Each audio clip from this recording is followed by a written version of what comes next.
பிள்ளைகளை நடத்துகிற விதம். இப்போ உள்ள நம்முடைய உலக சட்டத்தின்படி யாரும் பெத்த பிள்ளைகளை கூட என்ன செய்யக்கூடாது, சட்டப்படி அடிக்கக்கூடாது. தான் மிடில் ஈஸ்ட்லயும் அப்படித்தான், யூரோப்லயும் அப்படித்தான், இந்தியாவிலையும் அப்படித்தான். இந்த மாநாட்டின் 2வது நாள் இந்த காலை செஷன்ல தேவனுடைய வார்த்தையை கொடுக்கும்படியாக மூத்த பரிசுத்தவானும் தேவனுடைய ஊழியரும் அநேகருக்கு தகப்பன் ஸ்தானத்தில் இருக்கக்கூடிய அருமையான பாஸ்டர் ஸ்வர்ணராஜ் அவர்கள் நம் மத்தியிலே வந்திருப்பது மிகுந்த சந்தோஷம். அவர் இப்பொழுது தேவனுடைய வார்த்தையை மிகுந்த பாரத்தோடு கொண்டு வருகிறார்கள். அது நம்ம எல்லாருக்கும் ஆலோசனையாக இருக்கும், ஆசீர்வாதமாக இருக்கும், ஒரு சேலஞ்சிங்காகவும் இருக்கும், ஒரு பிளெஸ்ஸிங்காகவும் இருக்கும். ஆகையினாலே அருமையான பாஸ்டர் அவர்களை கரங்களை தட்டி நாம் மேடைக்கு அழைக்கலாம். நம்முடைய ஆண்டவராகிய இயேசு மிகவும் நல்லவர். சொல்லுங்க பார்க்கலாம், என் இயேசு மிகவும் நல்லவர்.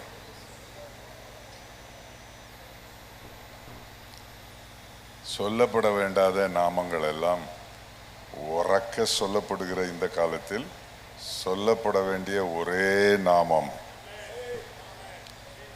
இயேசு கிறிஸ்துவின் நாமமே அல்லாமல் வேறே ஒரு நாமம் கொடுக்கப்படவில்லை. யாருக்கெல்லாம்? பூமி உருண்டையில் வாழ்கிற அத்தனை மனுமக்களுக்கும் கொடுக்கப்பட்டிருக்கிற ஒரே நாமம் இயேசு. பிதாவாகிய தேவன் இயேசுவை முன்னிறுத்துகிறார். பரிசுத்தாவியாகிய தேவன் இயேசுவை பற்றியே பிரசங்கிக்கிறார். ஏனென்றால் மாம்சத்தில் வந்த தேவனாகிய இயேசு சகல மனுவர்க்கத்தின் பாவங்களை சிலுவையில் சுமந்து அவர்களுக்கு பரிகாரம் செய்தவர் அவர்தான். ஆகவே இயேசு திருத்துவத்தில் மிக முன்னிறுத்தப்படுகிற நபராக இருக்கிறார். ஆனால் நம்ம இயேசுன்னு சொல்லாம ஆண்டவர் ஆண்டவருங்கிறோம் இல்லையா? ஆண்டவர் ஆண்டவர் ஆண்டவருங்கிறோம். எல்லா சாமிக்கும் ஆண்டவர்னு தான் சொல்றாங்க. அதே பைபிள்ல ஆண்டவர்னு இருக்கு, ஆனா கொடுக்கப்பட்ட நாமம் இயேசு. என்ன, நம்ம கொஞ்சம் பேரா இருந்தாலும் இயேசு நம் நடுவில் இருக்கிறார். நம்மை ஏதோ ஒரு ஆசீர்வாதத்துக்காக கொண்டு வந்திருக்கிறார். சிஸ்டர் ரொம்ப நல்லா ஷேர் பண்ணீங்க, நல்லா இருந்துச்சு. கர்த்தருக்கு மகிமையுண்டாவதாக. குடும்பத்துக்கு பேசும்படி சாம் எனக்கு சொன்னார். அதனால் குடும்பம் ரொம்ப முக்கியம் அப்படின்று இன்றைக்கு சில குறிப்புகளை உங்களுக்கு கொண்டு வந்திருக்கிறேன். நான் என்னை பற்றி சொல்லி விடுகிறேன். 1967 வருடம் மார்ச் மாதம் 31ஆம் தேதி என்னை ஊழியத்திற்கு ஒப்பு கொடுத்தேன். அப்பொழுது எனக்கு 19 வயது. 58 ஆண்டுகள் ஊழியத்தை முடித்திருக்கிறேன். நான் இயேசுவை ஏற்றுக்கொண்டு அவருக்கு என்னை ஊழியத்துக்கு ஒப்பு கொடுக்கும்போது இயேசு எனக்கு எவ்வளவு இனிமையா இருந்தாரோ அதை விட பல மடங்கு இத்தனை ஆண்டுகளுக்கு பிற்பாடும் அவர் பல மடங்கு இனிமையாக இருக்கிறார். அவருக்காக இன்னும் வாழ ஆசையா இருக்கிறது, வேறு காரியம் இல்லை. இயேசுவுக்காக வாழ ஊழியம் செய்ய மிக ஆர்வமாக இருக்கிறது. கர்த்தருக்கு மகிமை உண்டாவதாக. குடும்பம் ரொம்ப முக்கியமானது. ஊழியக்காரருடைய குடும்பம் ரொம்ப முக்கியமானது. எல்லாரும் மோஸ்ட்லி இங்கே வந்திருக்கிறவங்க எல்லாரும் ஊழியக்காரர்கள் என்று நான் நினைக்கிறேன். ஏன்னா மற்ற எல்லாரும் ரொம்ப பிஸி ஆயிட்டாங்க. இன்னைக்கு ஹாலிடே கிடையாது லோக்கல் பீப்புளுக்கு. கர்த்தருக்கு மகிமை உண்டாவதாக. ரொம்ப முக்கியமானது. தன் சொந்த குடும்பத்தை நடத்த அறியாதவன் சபையை எப்படி நடத்துவான் விசாரிப்பான் என்று கேட்டிருக்கிறார். 128ஆம் சங்கீதத்தை எல்லாரும் வாசிப்போமா? ஒரு மனமா 128ஆம் சங்கீதத்தை நான் வாசித்தால் அது ஒரு குடும்ப சங்கீதம். நீங்கள் இதை கேட்கும்போது உங்களுக்கு இது மிக பிரயோஜனமான ஒரு சத்தியமாக இருக்கும் என்று நான் நம்புகிறேன். கர்த்தருக்கு மகிமையுண்டாவதாக. 128ஆம் சங்கீதம் சிலருக்கு பாராமலே தெரியும். கர்த்தருக்கு பயந்து அவர் வழிகளில் நடக்கிறவன் எவனோ அவன் பாக்கியவான். உன் கையின் பிரயாசத்தை நீ சாப்பிடுவாய், உனக்கு பாக்கியமும் நன்மையும் உண்டாயிருக்கும். உன் மனைவி உன் வீட்டோரங்களில் கனிதரும் திராட்சை கொடியை போல் இருப்பாள். அதாவது ஆங்கிலத்தில் வேற மாதிரி இருக்கும். இந்த தமிழ் நேரடி மொழிபெயர்ப்பு கிரேக்கு, எபிரேயு, கிரேக்கு மொழியில் இருந்து ஆங்கிலத்தில் மொழிபெயர்த்து பிற்பாடு ஆங்கிலத்திலிருந்து தமிழில் மொழிபெயர்க்கப்பட்டது அல்ல, நேரடி மொழிபெயர்ப்பு. அதனால் தமிழ் வேதாகமத்தில் சொல்லி இருக்கிறதை அப்படியே நாம் எடுத்துக்கொள்ளலாம். உன் மனைவி உன் வீட்டோரங்களில் கனிதரும் திராட்சை கொடியை போல் இருப்பாள். உன் பிள்ளைகள் உன் பந்தியை சுற்றிலும் ஒலிவ மர கன்றுகள் போல் இருப்பார்கள். இதோ கர்த்தருக்கு பயப்படுகிற மனுஷன் இவ்விதமாய் ஆசீர்வதிக்கப்படுவான். கர்த்தர் சீயோனில் இருந்து உன்னை ஆசீர்வதிப்பார். நீ ஜீவனுள்ள நாளெல்லாம் எருசலேமின் வாழ்வை காண்பாய். நீ உன் பிள்ளைகளின் பிள்ளைகளையும் இஸ்ரவேலுக்கு உண்டாகும் சமாதானத்தையும் காண்பாய். கர்த்தருக்கு மகிமை உண்டாவதாக. நம்முடைய வாழ்க்கையில குடும்பம் ரொம்ப முக்கியமானது. நம்முடைய பிள்ளைகள் மிக முக்கியமானவர்கள், மனைவி மிக முக்கியமானவள், கணவன் குடும்பத்தின் தலைவன், எல்லாவற்றிற்கும் தலைவர் நம்முடைய கர்த்தராகிய இயேசு கிறிஸ்து. இன்றைக்கு காலையில நான் 2:40 எழும்பினேன். அப்பொழுது நான் ஒரு ஜெபம் பண்ணினேன். ஆண்டவரே, இன்றைக்கு இவ்வளவுதான் இருப்பாங்கன்னு எனக்கு தெரியும். கொஞ்சம் பேர் தான் இருப்பாங்க. ஏன்னா இது தேவனுடைய அழைப்பு, கர்த்தர் நியமித்திருக்கிறது. ஆண்டவருக்கு மகிமை உண்டாவதாக.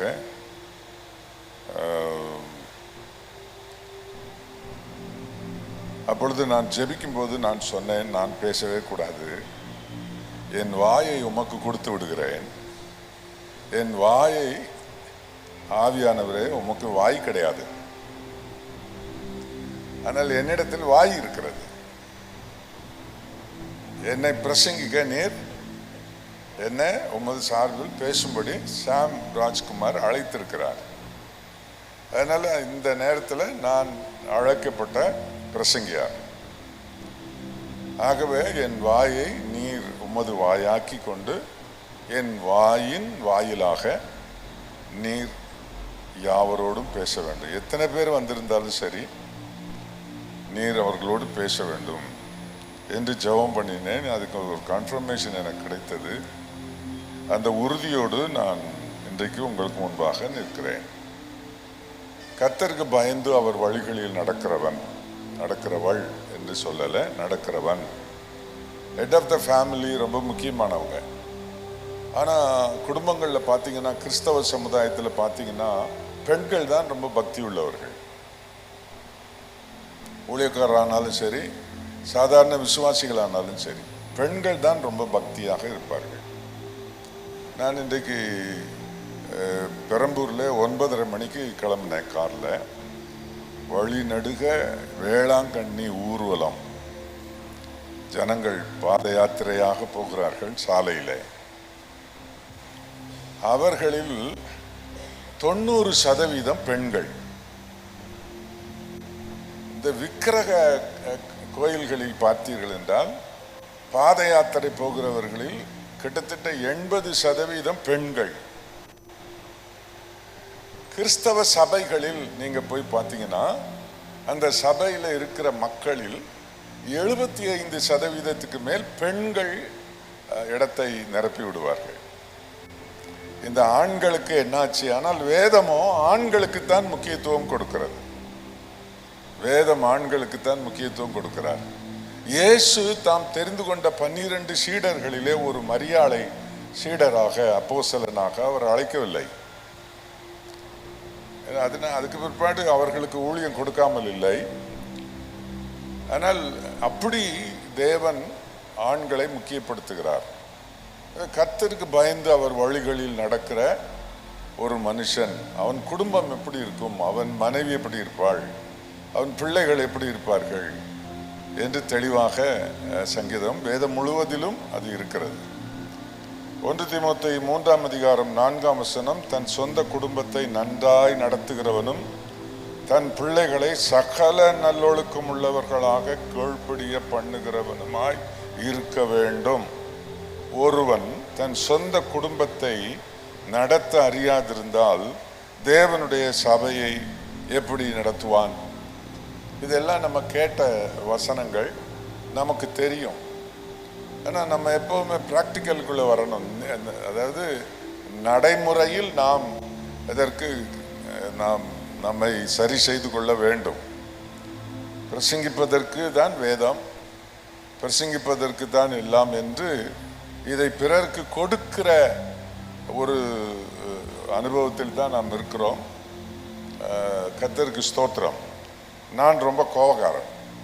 இப்போ இல்லை, ஒரு காலத்துக்கு முந்தி, ஒரு 30 இயர்ஸ்க்கு முன்னால் பயங்கரமான கோபக்காரன். அதாவது அந்த நாட்களில் 1960s 70s 80s வரைக்கும் கூட இந்த புல்லட் மோட்டார் சைக்கிள் வச்சுருப்பேன். அது ரொம்ப அதை பகட்டாக வச்சுருப்பேன். அதில் அப்போ 19 வயசுலேயே கன்வென்ஷன் பிரசங்கர் ஆகிட்டேன் நான். அதில் ஓட்டிட்டு போகும்போது என்னை யாரும் ஓவர்டேக் பண்ணக்கூடாது.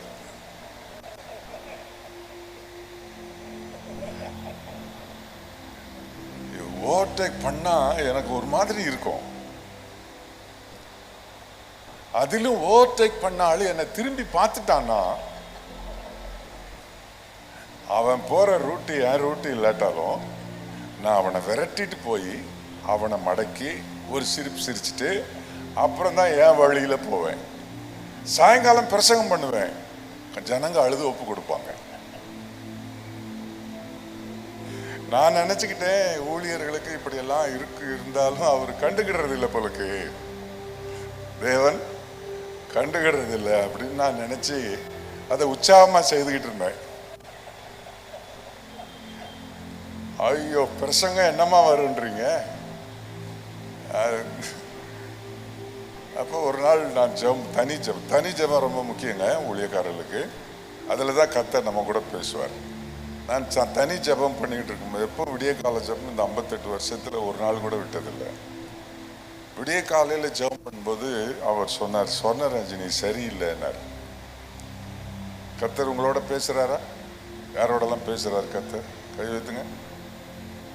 எங்களோட பேசுறது இல்லையா? சிலரோட நம்மளோட பேசுகிறார். அசிறிய சத்தம்லாம் கேட்காது. சவுண்டு ஒன்று என்னுடைய இந்த மாம்ச காது கேட்டுச்சு அப்படி இல்லை.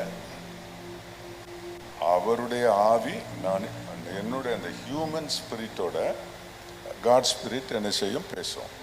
கர்த்தருடைய ஆவி என் ஆவியுடனே சாட்சியிடுகிறது அப்படின்னு பவுல் சொல்லுகிறார்.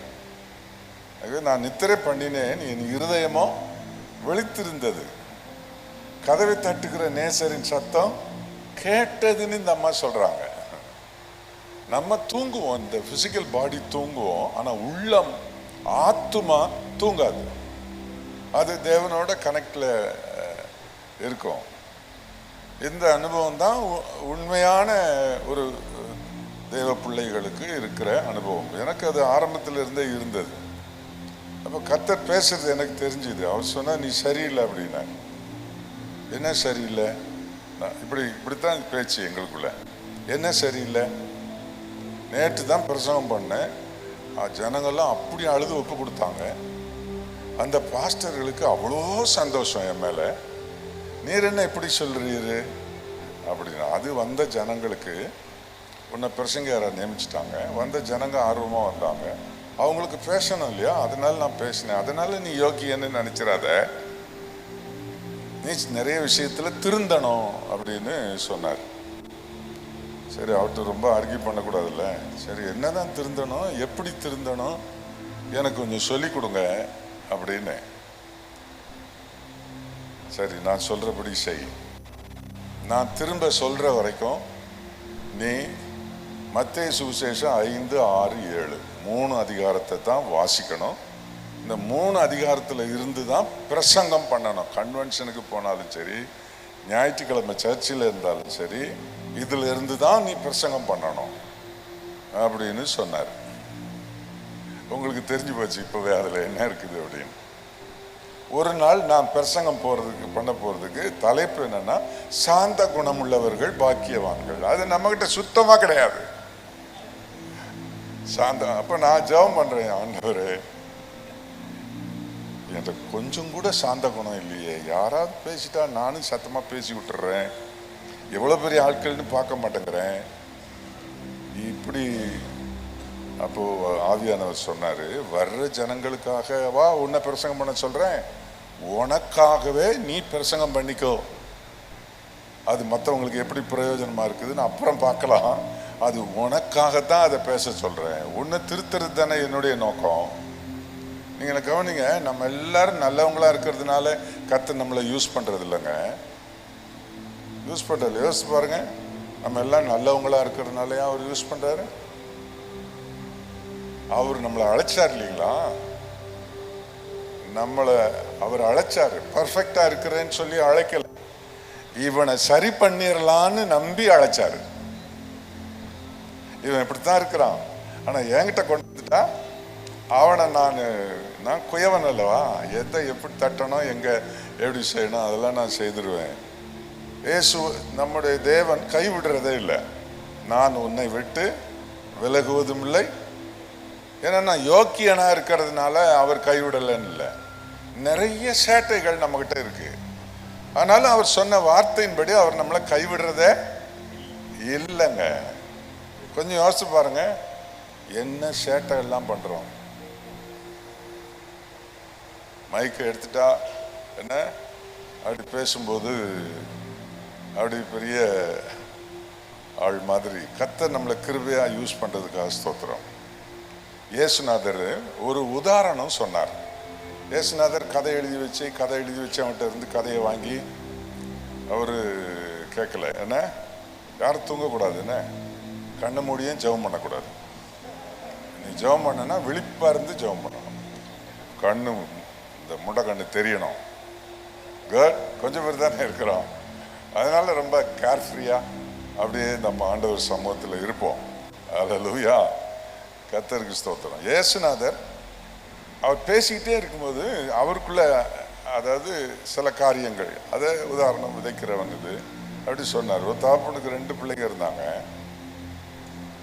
அதுல இளையவன் அப்படியே சொல்றார், இது கதையெல்லாம் ஒண்ணும் இல்லை, ஜனங்களுக்கு போதிக்க ஓமானமாய் அவர் சொல்லுகிற சத்தியம். இளையவன் எல்லாத்தையும் வாங்கிட்டு என்ன செய்யிட்டான், தூரதேசம் போயிட்டான்.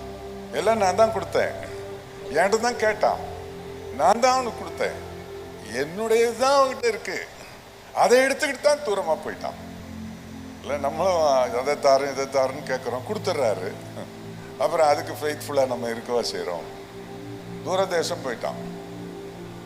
ஆனால் தகப்பன் அவர் தன்னை தகப்பனுடைய ஸ்தானத்தில் வச்சு அவர் என்ன சொல்றாருன்னா, என்னுடைய மகன் ஒவ்வொரு நாளும் வருவான் வருவான் வருவான் வருவான் என்று எதிர்பார்த்து கொண்டிருக்கிறார். டியூரேஷன் டிபெண்ட்ஸ்,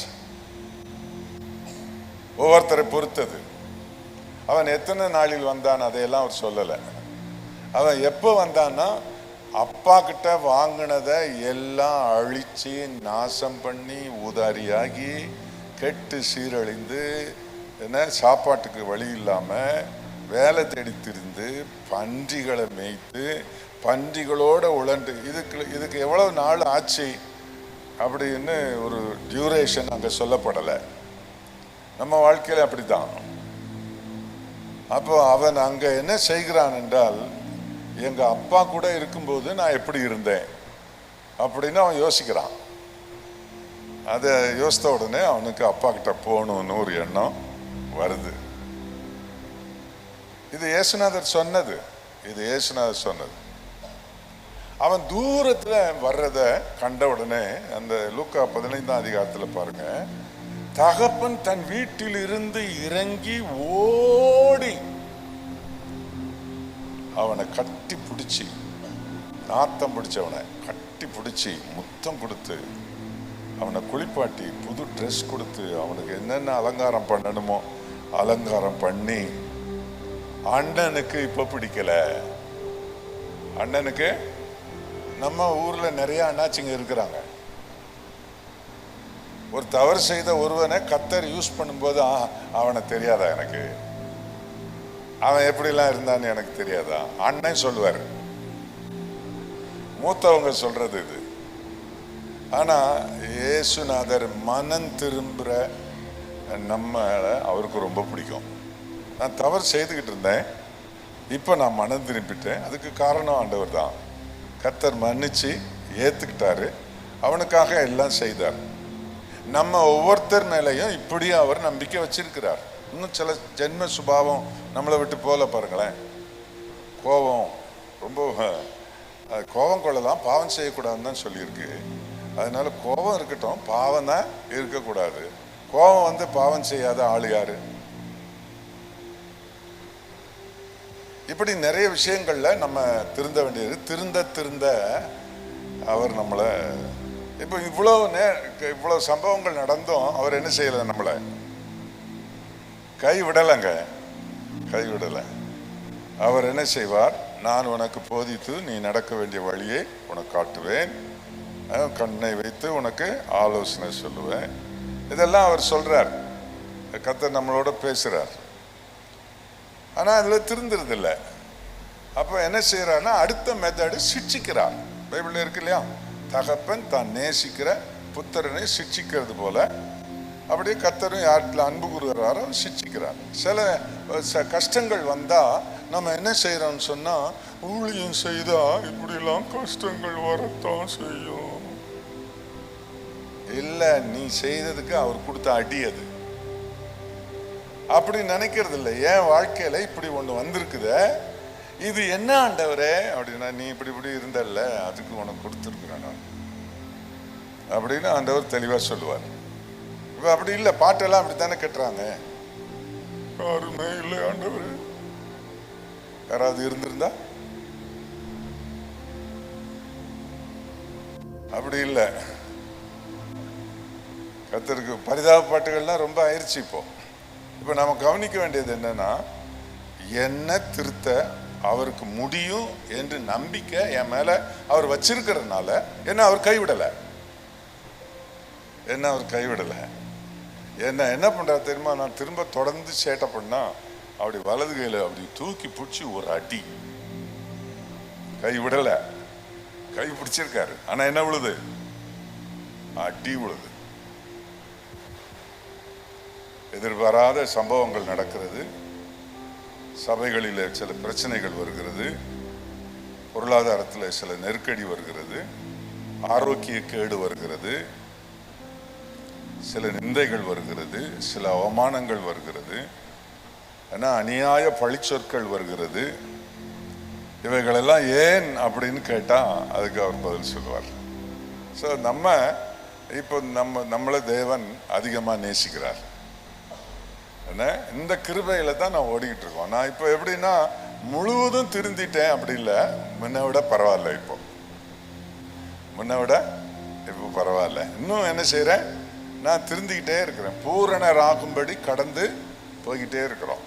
பரிசுத்தத்துக்குள்ள என்டர் ஆயிட்டோம். பரிசுத்தத்துக்குள்ள இருந்து அசுத்தத்துக்குள்ள போகல. ஆனா பரிசுத்தத்துல ஒரு குறிப்பிட்ட அளவு தான். நான் கடல்ல குதிச்சாச்சு, ஸ்ரீலங்கா வரைக்கும் நீந்தணும்.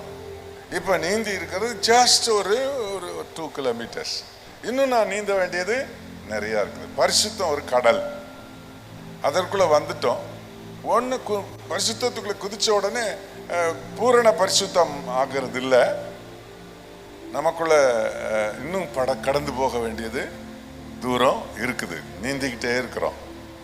நம்மளை நிச்சயமா கர்த்தர் ஒரு நாள் அக்கறைக்கு கொண்டு சேர்ப்பார். இதுதான் நம்ம கவனிக்க வேண்டிய காரியம். நம்ம ஆண்டவர் நம்மளை அதிகமா நேசிக்கிறார். நம்ம கையில ஒரு குடும்பம் கொடுத்திருக்கிறார். கர்த்தர் தந்த குடும்பம், கர்த்தர் தந்த மனைவி, கர்த்தர் தந்த பிள்ளைகள். ஆகவே இதை இதற்கு அதாவது நம்முடைய வாழ்க்கையில் நம்ம வாழ்க்கையை சீக்வன்ஸ் பண்ணோம் அப்படின்னு சொன்னால், காட் ஃபர்ஸ்ட், செகண்ட் சொல்லுங்க, second family, third ministry R profession. இப்போ ரெண்டாவது ஊழியம், மூணாவது குடும்பம் கிடையவே கிடையாது, கிடையவே கிடையாது. குடும்பம் தான் முக்கியம். என் குடும்பத்தை நான் சரியாய் நடத்தவில்லை என்றால் நான் சபையை விசாரிக்க முடியாது. சபை என்பது தேவனுடைய ஊழியம், அதை செய்ய முடியாது. அதைத்தான் நம்ம பார்க்கணும். நான் வேகமாக முடிச்சிடுறேன், எனக்கு கொஞ்சம் நேரம் தான் கொடுத்துருக்குறாங்க. எனக்கு கொஞ்சம் நேரம் நான் எடுப்பேன்னு நான் நினைக்கிறேன். இப்போ பாருங்க, கர்த்தருக்கு மகிமை உண்டாவதாக. இதுக்கு பிறகு சாப்பாடு தானேயா? இதுக்கு பிறகு சாப்பாடு தானே? டீ பிரேக்கா? 12 ஆயிடுச்சு, டீ பிரேக். டீ அப்படியே கொடுங்க, உட்கார்ந்துருக்கும் போதே கொடுத்துருங்க. என்ன டீ பிரேக்கு சாப்பாடு டைமில் இருக்கக்கூடாது, லஞ்ச் டைமில் டீ பிரேக் இருக்கக்கூடாது. என்ன 128ஆம் சங்கீதத்தில் உன் பிள்ளைகள் உன் பந்திய சுற்றிலும் ஒலிவ மர கன்றுகளாய். ஆலிவ் அப்படின்னா 2 மேஜர் மீனிங். என்ன அனாயிண்டிங் அண்ட் ப்ராஸ்பரிட்டி. ஆலிவ்னா அனாயிண்டிங் அண்ட் ப்ராஸ்பரிட்டி. அப்போ நம்ம பிள்ளைங்க எப்படி இருப்பாங்கன்னா நல்ல ப்ராஸ்பராக இருப்பாங்க, அனாயிண்டடாக இருப்பாங்க. யார் பிள்ளைங்க? கர்த்தருக்கு பயந்து அவர் வழிகளில் நடக்கிறவனுடைய பிள்ளைங்க. என்ன நீங்கள் வெளிநாடுகள்லாம் சிலர் இருக்கிறீங்க, நீங்கள் உங்கள் குடும்பம் என்னாலும் தமிழ் குடும்பம் தானே. என்ன பிள்ளைகளை நடத்துகிற விதம். ரொம்ப பேர் என்ன செய்வாங்கன்னா பிள்ளைகளை இப்படியெல்லாம் சொல்கிறதில்ல, கழுதைகள்பாங்க, எரும மாடு, எரும மாடு அப்படிம்பாங்க. உன் பிள்ளைகள் உன் பந்தியை சுற்றிலும் எரும மாடுகளாய், சனியன்களாய், யமன்களாய் இருப்பார்கள் என்று சொல்ல. ஆலிவ் என்ன அருமையா சொல்லியிருக்கு பாருங்க. Olive anointed children. என்ன எல்லாத்துலையும் எதை எடுத்தாலும் ப்ராஸ்பர் ஆவாங்க. அப்படி பிள்ளைகளை தான் கர்த்தர் நமக்கு தந்திருக்கிறார். இந்த பிள்ளைகளை எப்படி நடத்தணும்? எனக்கு நிறைய எல்லாத்தையுமே கம்ப்ளீட்டாக சொல்ல முடியாது. நான் அங்கே ஒன்று நான் உங்களுக்கு சொல்கிறேன். நம்ம பிள்ளைகளை எப்படி வளர்க்கணும் அப்படின்னு பைபிளில் சொல்லியிருக்கு. நீதிமொழிகளில் சாலமோன் ஞானி நீதிமொழிகளை எழுதும்போது பிள்ளைகளை ரொம்ப கண்டிப்பாக வளர்க்கணும்னு சொல்லியிருக்காருல்ல. ஆமாவா இல்லையா? கொஞ்சம் பேசுங்களேன். நான் பிரசங்க நடையில் போகலையே. என்ன பிள்ளைகளை கண்டிப்பாக வளர்க்கணும் அப்படி சொல்லியிருக்கா. சில வசனம் நீங்கள் வாசித்து பார்த்தீங்கன்னா அதில் பிரம்பை கையாடாதவன் தன் பிள்ளையை பிரம்பால் அடித்தால் அவன் சாகான். நம்பிக்கை இருக்கு மட்டும் சிக்ஷை செய். நீதிமொழிகளில் மட்டும் இந்த வசனங்கள் இருக்குது. சாலமோன் எழுதுனதுல இப்போ உள்ள நம்முடைய உலக சட்டத்தின்படி யாரும் பெத்த பிள்ளைகளை கூட என்ன செய்யக்கூடாது, சட்டப்படி அடிக்கக்கூடாது. சிங்கப்பூர்லேயும் அப்படித்தான், மிடில் ஈஸ்ட்லேயும் அப்படித்தான், யூரோப்லேயும் அப்படித்தான், இந்தியாவிலேயும் அப்படித்தான். நான் என்னுடைய அமெரிக்காவுக்கு அட்லாண்டாவுக்கு போயிருந்தேன். என்னுடைய சிஸ்டர் வீட்டில் இருந்தேன். திடீர்னு பக்கத்து வீட்டில் ஒரு போலீஸ் ஜீப் வந்து வேகமாக நின்றுச்சு. என்ன அப்படின்னு பார்த்தா அதுக்கு அந்த பக்கம் எல்லாம் டிட்டாச்டு ஹவுஸ் தான். அந்த பக்கம் இருக்கிறவங்க இந்த நடு வீட்டில் இருக்கிற பிள்ளைய அவங்க பேரண்ட்டை அடிச்சிருக்காங்க, அப்பாவோ அம்மாவோ அடிச்சிருக்காங்க. அந்த பிள்ளைகளுடைய அழு சத்தம் அவங்களுக்கு கேட்டவுடனே அவங்க போலீஸ்க்கு இன்ஃபார்ம் பண்ணிட்டாங்க. 5 நிமிஷத்தில் போலீஸ் வந்துருச்சு. போலீஸ் வரும்போது அந்த பிள்ளை அழுதுகிட்டு இருக்கிறா. ஒன்று அடிச்சாங்களா? அப்பா அம்மாவையும் கூட்டிகிட்டு போயிட்டாங்க. ஏன்னா சட்டம் என்ன செய்யக்கூடாது, பிள்ளைகளை அடிக்கக்கூடாது. ஆனால் பைபிளில் என்ன சொல்லியிருக்கு, பிள்ளைகளை அடிக்கணும்னு சொல்லியிருக்கு. நமக்கு பைபிள் தானே முக்கியம். என்ன எத்தனை பேர் வீட்டில் பெரம்பு வச்சிருக்கிறீங்க? வச்சிருக்கீங்களா பாஸ்டர்? குட். பாஸ்டர் வீட்டில் வச்சிருக்காரு. நீங்கள் வச்சிருக்கீங்களா? ராஜ்குமார் வீட்டில் வச்சிருக்காரு. நீங்க ஏன் வசனத்தின்படி நடக்கிறது இல்லையா? நீங்க பெரம்பு யாரெல்லாம் வச்சிருக்கீங்க? கை வைத்துங்க. சார்ல்ஸ் வச்சிருக்கியா? ரைட்டு. என்னப்பா பெரம்புக்கு அவசியம் இல்லை, என்ன வளர்ந்துட்டாங்க. அப்ப ஆரம்பத்தில் பெரம்பு இருந்துச்சு. என்ன எனக்கு இந்த சாலமோனுடைய கூற்று எனக்கு கொஞ்சம் உடன்பாடு இல்லாம இருந்துச்சு. நான் ஜெபம் பண்ணேன். அடிக்க சொல்லியிருக்கு. அதுவும் சாலமோன் சொல்லியிருக்காரு. சாலமோனுக்கு யாரும் சப்போர்ட்டிவா இந்த சாலமோனுடைய மெத்தடை யாரும் தங்கள் குடும்பத்தில் அடாப்ட் பண்ணியிருக்கிறாங்களா, ப்ராக்டிஸ் பண்ணியிருக்காங்களா அப்படின்னு ஜெனசிஸ் டு ரெவலேஷன் வாஸ்தா ஒருத்தருமே அவனுடைய மெத்தடை ஃபாலோ பண்ணதாக இல்லை. நியூ டெஸ்ட்மெண்ட்லையும் இல்லை, ஓல்ட் டெஸ்ட்மெண்ட்லையும் இல்லை. இவர் மட்டும்தான் சொல்லியிருக்காரு. சாலமோன் மட்டும்தான் சொல்லியிருக்காரு. இது நான் கண்டுபிடிச்சேன். இதை கண்டுபிடிச்சிட்டு நான் ஜெபம் பண்ணேன். ஏன் இந்த ஆளு இவர் மட்டும் இப்படி பிள்ளைகளை அடிக்கணும்னு சொல்லியிருக்காரு அப்படின்னோடனே எனக்கு சில உண்மைகள் புலப்பட்டுச்சு. அது உங்களுக்கும் தெரியும். என்னங்க, சாலமோனுக்கு எத்தனை மனைவிங்க சொல்லுங்க? 700 + 700 மனைவி, 300 மறுமனையாட்டி. ஒருத்தி தான் புருஷன்கிட்ட ஒரு பிள்ளை பெற்றிருந்தா அவன் வீட்டில் எத்தனை பேர்? ஒரு ஹையர் செகண்டரி ஸ்கூல் மாதிரி இருக்கு அவனுடைய வீடு. அவனுக்கு பெரம்பு அவசியம் தேவைதாங்க, அவசியம் தேவைதான். புதிய ஏற்பாட்டில் என்ன சொல்லியிருக்கு? எபேசியர்கள் நிருபத்தில் பிள்ளைகளை கர்த்தருக்கேற்ற சிக்ஷையில் வளர்க்கணும் அப்படிதான் சொல்லியிருக்கு. பெரம்பில் அடிக்கணும்னு சொல்லலை, கர்த்தருக்கேற்ற சிக்ஷையில் வளர்க்கணும். அதை நான் சொல்றேன் உங்களுக்கு. நான் அமெரிக்காவுக்கு போயிருந்தப்போ அங்கே என் மகன் இருக்கிறான். அவன் உங்க மேல எனக்கு ஒரு கோபம் இருக்குது அப்படின்னு சொன்னான். அவனுடைய கல்யாணம் நடத்துறதுக்காக அங்கே போயிருக்கிறேன். நான் உங்களோட ஒரு காரியம் நான் சரி பண்ணணும், எனக்குள்ள இருக்கிற வருத்தத்தை எடுத்துடணும் அப்படின்னு. என்னடா அப்படின்னு அப்போ அவன் சொன்னான், நான் சின்ன பிள்ளையா இருக்கும்போது நீ என்ன ரொம்ப அடிச்சிருக்கிறீங்க, அது எனக்கு ரொம்ப ஹர்ட்டிங்காக இருக்குது. ஏன்னா அமெரிக்கா போன உடனே பிள்ளைகளை அடிக்கக்கூடாது, இதெல்லாம் பழகிட்டார்ல, அதனால் நான் செய்தது தப்பாக இருக்குது. நான் சொன்னேன், ஆமாப்பா தப்பு தான்ப்பா, நான் பெரம்பில் உங்களை அடிச்சிருக்க கூடாது, அந்த வருத்தத்தை எடுத்துரு, மன்னிச்சிரு அப்பாவை. இப்போ எனக்கு இருக்கிற அந்த வெளிச்சம் அன்னைக்கு இருந்துருந்துச்சுன்னா உங்களை நான் அடிச்சிருக்க மாட்டேன். நமக்கு 2 பிள்ளைகள், சிலருக்கு 1, சிலருக்கு 2, சிலருக்கு 3, சிலருக்கு அதிகபட்சம் 4. அரை டசனுக்கு மிஞ்சலை யாருக்குமே.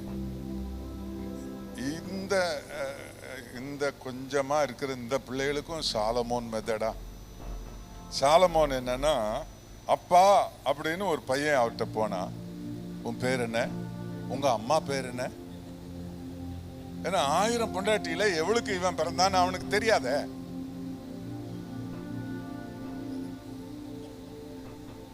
அவன் குடும்பம் எப்படி இருந்திருக்கும்னு யோசிச்சு பாருங்க. அவனுக்கு ஒரு பையன், அவனுக்கு அடுத்து ராஜாவானான்ல, ரகபயாம்ல ராஜாவானான்ல. எல்லாரும் கேட்குறாங்க, உங்க அப்பா என்ன ரொம்ப கொடூரமா எங்களை நடத்தினாரு, நீ எப்படி ஆளுவ, 3 நாள் கழிச்சு வாங்க. நான் பெரியவங்க எல்லாம் சொன்ன ஆலோசனையை அவன் தூக்கி போட்டுட்டு தன்னோட வளர்ந்த வாலிபர்கள் சொன்ன ஆலோசனையை அவன் வச்சுக்கிட்டான். 3 நாள் கழிச்சு அவன் வந்தப்போ அவன் சொன்னான், எங்க அப்பன் இடுப்பு என் சுண்டு விரலுக்கு சமம்னா, நான் கடினமா உங்களை நடத்துவேன். அதனால தான் 10 கோத்திரம் பிரிஞ்சு போச்சு. இஸ்ரவேல் யூதா என்று பிரிந்து போ, நீ உன் வீட்டை பார்த்துக்க, என்ன ஆடுறதுக்கு நீங்க லாய்க்கலன்னு ஜனங்க பிரிஞ்சுட்டாங்க. ஒரு பையன் பாருங்க, ஒரு சாஃப்ட்னஸே இல்லை அவன்கிட்ட, பெரியவங்க சொல்ற ஆலோசனை எடுத்துக்கிற மாதிரி இல்லை. அப்போ இவனுக்கு 1000 பொண்டாட்டிகள்கிட்ட இவன் பெத்தெடுத்து இந்த பிள்ளைங்க எப்படி இருந்திருப்பாங்கன்னு வச்சு பாருங்க. யாருக்கு என்ன கொடுக்க? இவன் முதல்ல கொஞ்சம் அவனை பற்றி சரித்திரம் சொல்லும்போது என்ன சொல்றாங்கன்னா, கொஞ்ச நாள் இவனே பெரம்பெடுத்து அடிச்சு பார்த்தானா, எத்தனை பிள்ளைய எப்படி அடிக்கிறது? இது வந்து ராஜாங்கத்தை நடத்துறதை விட ரொம்ப மோசமா இருக்குது. லைனா நிக்குது, எல்லா பொண்டாட்டியும் கம்ப்ளைண்ட் வச்சிருக்கா பிள்ளைகளை பத்தி. என்ன பிள்ளை நல்லது செய்தானா, என் பிள்ளை சென்டம் எடுத்துட்டான் பாரு, ஃபெயில் ஆயிட்டா உன் பிள்ளை இப்படித்தான் இருப்பான் அப்படின்னு கர்த்தருக்கு மகிமை உண்டாவதாக. அவன் வந்து அந்த மெத்தடு அவன் வீட்டுக்கு தாங்க பொருந்தும், நமக்கு பொருந்தாது. நான் இதை பெரியவங்களோடலாம் உட்காந்து பேசிட்டேன், எனக்கு அவங்க பதில் சொல்ல முடியல. அடிக்கணும் அப்படின்னு பிரசங்கம் பண்ணாதீங்க. அன்புனால இப்ப என் மகன், எனக்கு 4 பையனுங்க. கடைசி பையன் 10 வருஷத்துக்கு பிறகு பிறந்தான். ஏன்னா ஒரு பொம்பளை பிள்ளை வேணும்னு ரொம்ப ஆசைப்பட்டுட்டா என் பொண்டாட்டி. 3 பயலுக பண்ற தொந்தரவுல கடைசியில் 3ஆவதும் 4ஆவதும் பையனா தான் போச்சு. நான் சொன்னேன், பையனா பிறந்தா ஜோனத்தான், பொண்ணா பிறந்தா ஜோஅன்னா அப்படின்னு சொன்னேன். அவங்க சொன்னாங்க, இல்லை ஜோனத்தான் கிடையாது, ஜோஅன்னா தான், நான் விசுவாசிக்கிறேன் அப்படின்னாங்க. அவங்க கொண்டு போன, அவங்கள செக்கப் கொண்டு போன ஆஸ்பத்திரியில் சீஃப் மேட்ரன் என்னுடைய சிஸ்டர்-இன்-லா, அவங்க ஸ்கேன் பார்த்துட்டு என்னை கூப்பிட்டு சொல்லிட்டாங்க, இதுவும் பையன்தான் அப்படி. அப்போ என் மனைவிகிட்ட நான் கொஞ்சம் அப்படி அவளை பக்குவப்படுத்துகிறேன். உங்களுக்கு விசுவாசமே இல்லை அப்படின்னு சொல்லிட்டா. உங்களுக்கு விசுவாசமே இல்லை, இல்லை பையன் பெண்ணு தான் கர்த்தர் கொடுப்பாரு அப்படின்லாம் சொல்லிச்சு என் மனைவி. ஆனால் கடைசியில் பையன் பிறந்தப்போ அவள் பயங்கரமாக அழுதா. முதல்ல வந்து அந்த பையனுக்கு ஜெபம் பண்ணது, அவனுக்கு ஜெபம் பண்ணது பாஸ்டர் மோகன். அவர் அதை தேட்டிட்டு போனார். இப்போ அவன் வந்து என் கூட அசிஸ்டன்ட் பாஸ்டராக இருக்கிறாங்க. இப்போ அவனுக்கு 33 வயசு. அசிஸ்டன்ட் பாஸ்டராக என்னோட ஊழியம் செய்துட்டு இருக்கிறான். அவன் வந்து யூனியன் கிறிஸ்டியன் ஸ்கூலில் படித்தான். அந்த பிரின்சிபல் எனக்கு ரொம்ப பழக்கம்.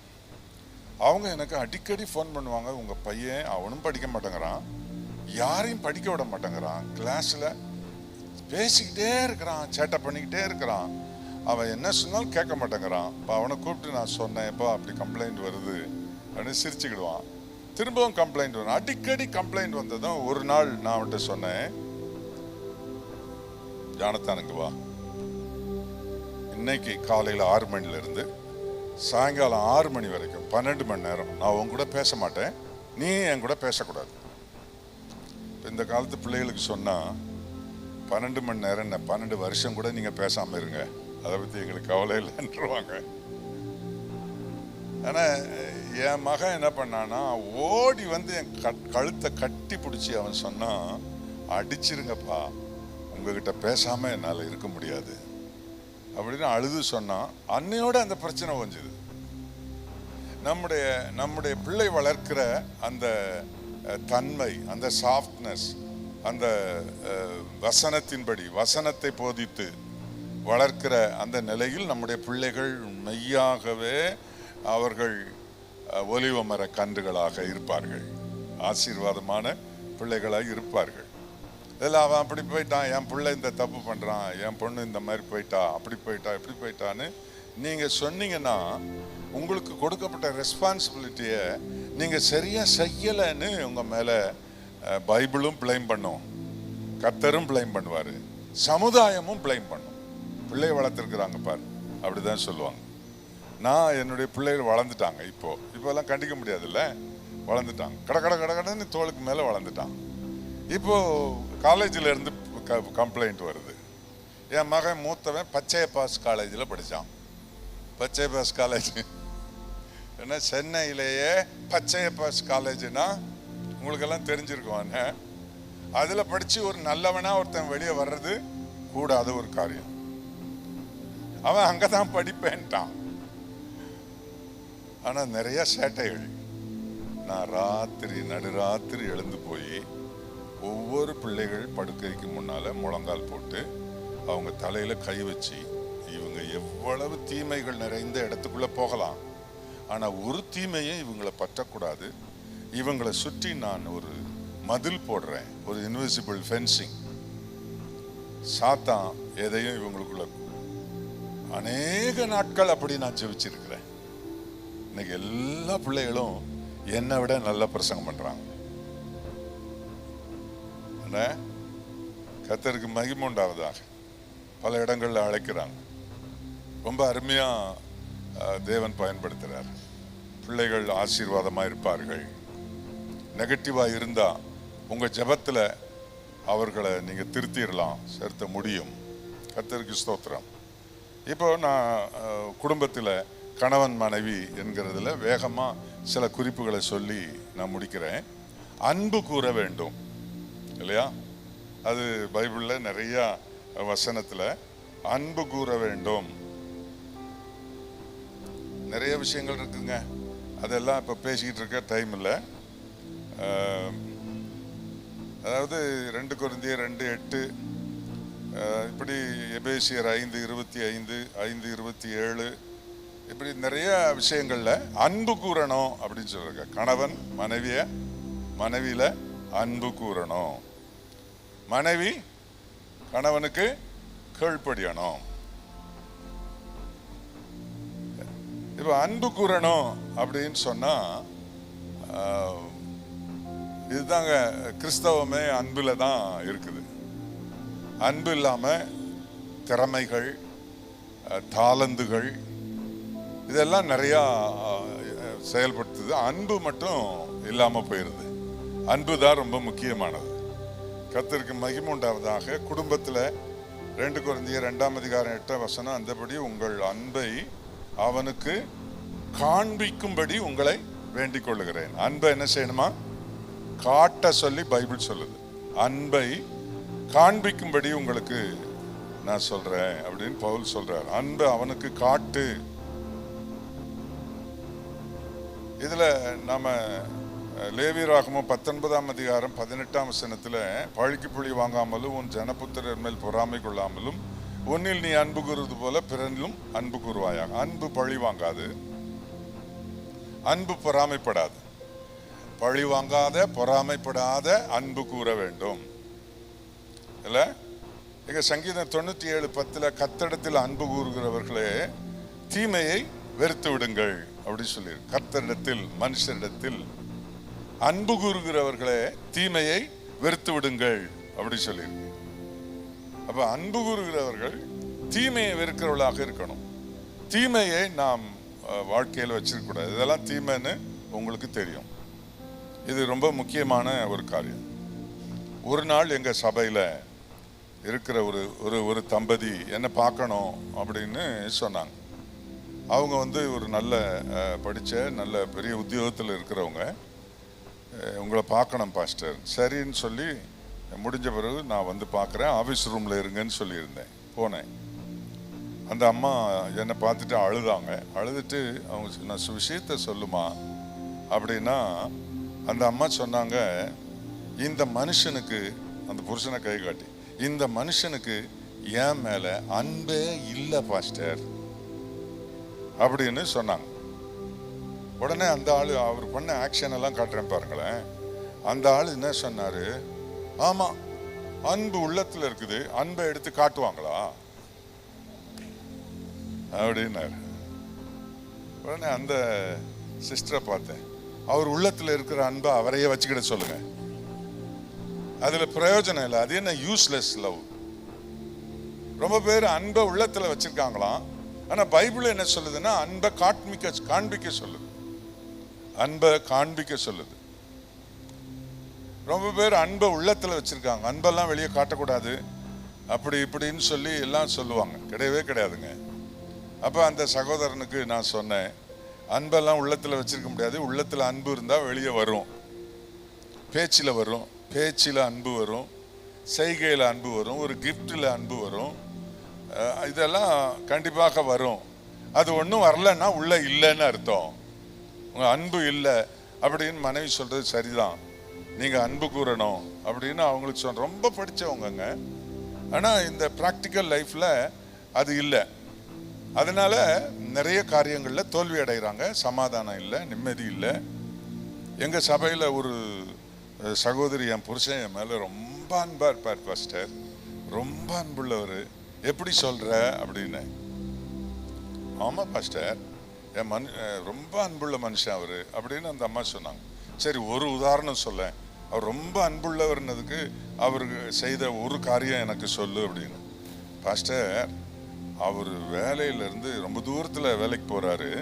அவர் 2 வீலரில் தான் போவார். அவர் வேலையிலேருந்து வரும்போது எனக்கு பிடித்தமான மசால் வடை, ரொம்ப காரமாக இருக்கும், அந்த மசால் வடை எனக்கு ரொம்ப பிடிக்கும்.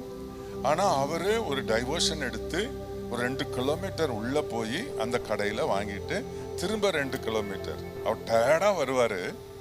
அப்படி டயர்டாக வந்தால் கூட என்ன ஞாபகம் வச்சு அவர் அந்த கடைக்கு போய் ஒரு மசால் வடை 50 பைசா தான் பாஸ்டர், ஒரு 4-5 வடை தான் வாங்கிட்டு வருவார். ஆனால் அந்த வடையை என் கையில் வாங்கும்போது என் புருஷன் என் மேலே வச்சிருக்கிற அன்பு எனக்கு தெரிஞ்சுது பாஸ்டர். என்ன ஞாபகம் வச்சு எனக்காக ஒரு சிரமம் எடுத்து ஒரு டைவர்ஷன் எடுத்து போய் இதை செய்யற ஒரு குறிப்புக்காக ஒன்று சொல்றேன் அப்படின்னு அந்த அம்மா அந்த ஒரு காரியத்தை சொன்னாங்க. அப்போ ஒரு ஒரு ஒரு அன்பு கூறுகிறதுக்கு நம்முடைய டோக்கன் என்ன, இந்த டோக்கன் ஆஃப் லவ் என்ன என்பதை நாம புரிந்து கொள்ளணும். அன்பு கூறணும், பேச்சில் அன்பு கூறணும், செயலில் அன்பு கூறணும். இது குடும்பத்தில் மிக ஆசீர்வாதமான ஒன்றாக இருக்கும். இது ரொம்ப ஒரு நாள் பூரா நடத்துகிற ஒரு ஒரு ஒரு ஃபேமிலி கேம்ப்பு. நான் ரெண்டாவது என்ன செய்யணும்னா, ஒரு அன்பு கூறணும்னு ஒரு பக்கம் இல்லை, 2 பக்கமும் அன்பு கூறணும் தான். புருஷனை அன்பு கூறணும், மனைவியும் அன்பு கூறணும். ரெண்டாவது தேற்ற வேண்டும். ஏசாயா 40:1 என் ஜனத்தை ஆற்றுங்கள், தேற்றுங்கள். ஏசாயா 35:3 தளர்ந்த கைகளை திடப்படுத்தி தள்ளாடுகிற முழங்கால்களை பலப்படுத்துங்கள். மனம் பதறலை பார்த்து என்ன, நீங்கள் பயப்படாதிருங்கள் என்று என்ன, இதோ கர்த்தர் வருவார், உங்களை ரட்சிப்பார், பதிலளிப்பார், அவர் வந்து உங்களுக்கு எல்லாம் செய்வார்னு சொல்லுங்க. அப்போ அவர்களுடைய சோர்வு நீங்கிறோம், குருடன் கண் திறந்துரும், அப்படி இப்படிலாம் சொல்லியிருக்கு. அப்போ தேற்ற வேண்டும் என்பது ரொம்ப முக்கியமானது. கர்த்தருக்கு மகிமை உண்டாவதாக. நல்ல கவனிங்க, பழைய ஏற்பாட்டில் ரொம்ப அழுகிற ஒரு ஸ்திரீயை சொல்லுங்க. அன்னாள். அன்னாள் பல வருஷமா அழுதுகிட்டு இருக்கிறான். ஆனால் அன்னாளுடைய புருஷனாகிய எல்கானா, அன்னாளுடைய புருஷனாகிய எல்கானா அவள்கிட்ட வரும்போது அவளை பார்த்து சொல்லுவான், அன்னாளே ஏன் அழுகிற, ஏன் சாப்பிடாம இருக்கிற, எப்படி சொல்லியிருப்பான்னு நினைக்கிறீங்களோ? அன்னாளே ஏன் அழுகிற, ஏன் சாப்பிடாம இருக்கிற, மரியாதை போய் சாப்பிடு, அப்படி சொல்லியிருப்பான்னு நினைக்கிறீங்களோ? நான் எப்படி நினைக்கிறேன்னா, எல்கானா கிட்ட போய் கொஞ்சம் தலையை வருடி விட்டுருப்பான். புருஷன் வந்து தலையை கொஞ்சம் அப்படி வருடி விட்டான், நான் பொண்டாட்டி தலையில ஐஸ் வச்ச மாதிரி. என்னப்பா சிரிக்கிற?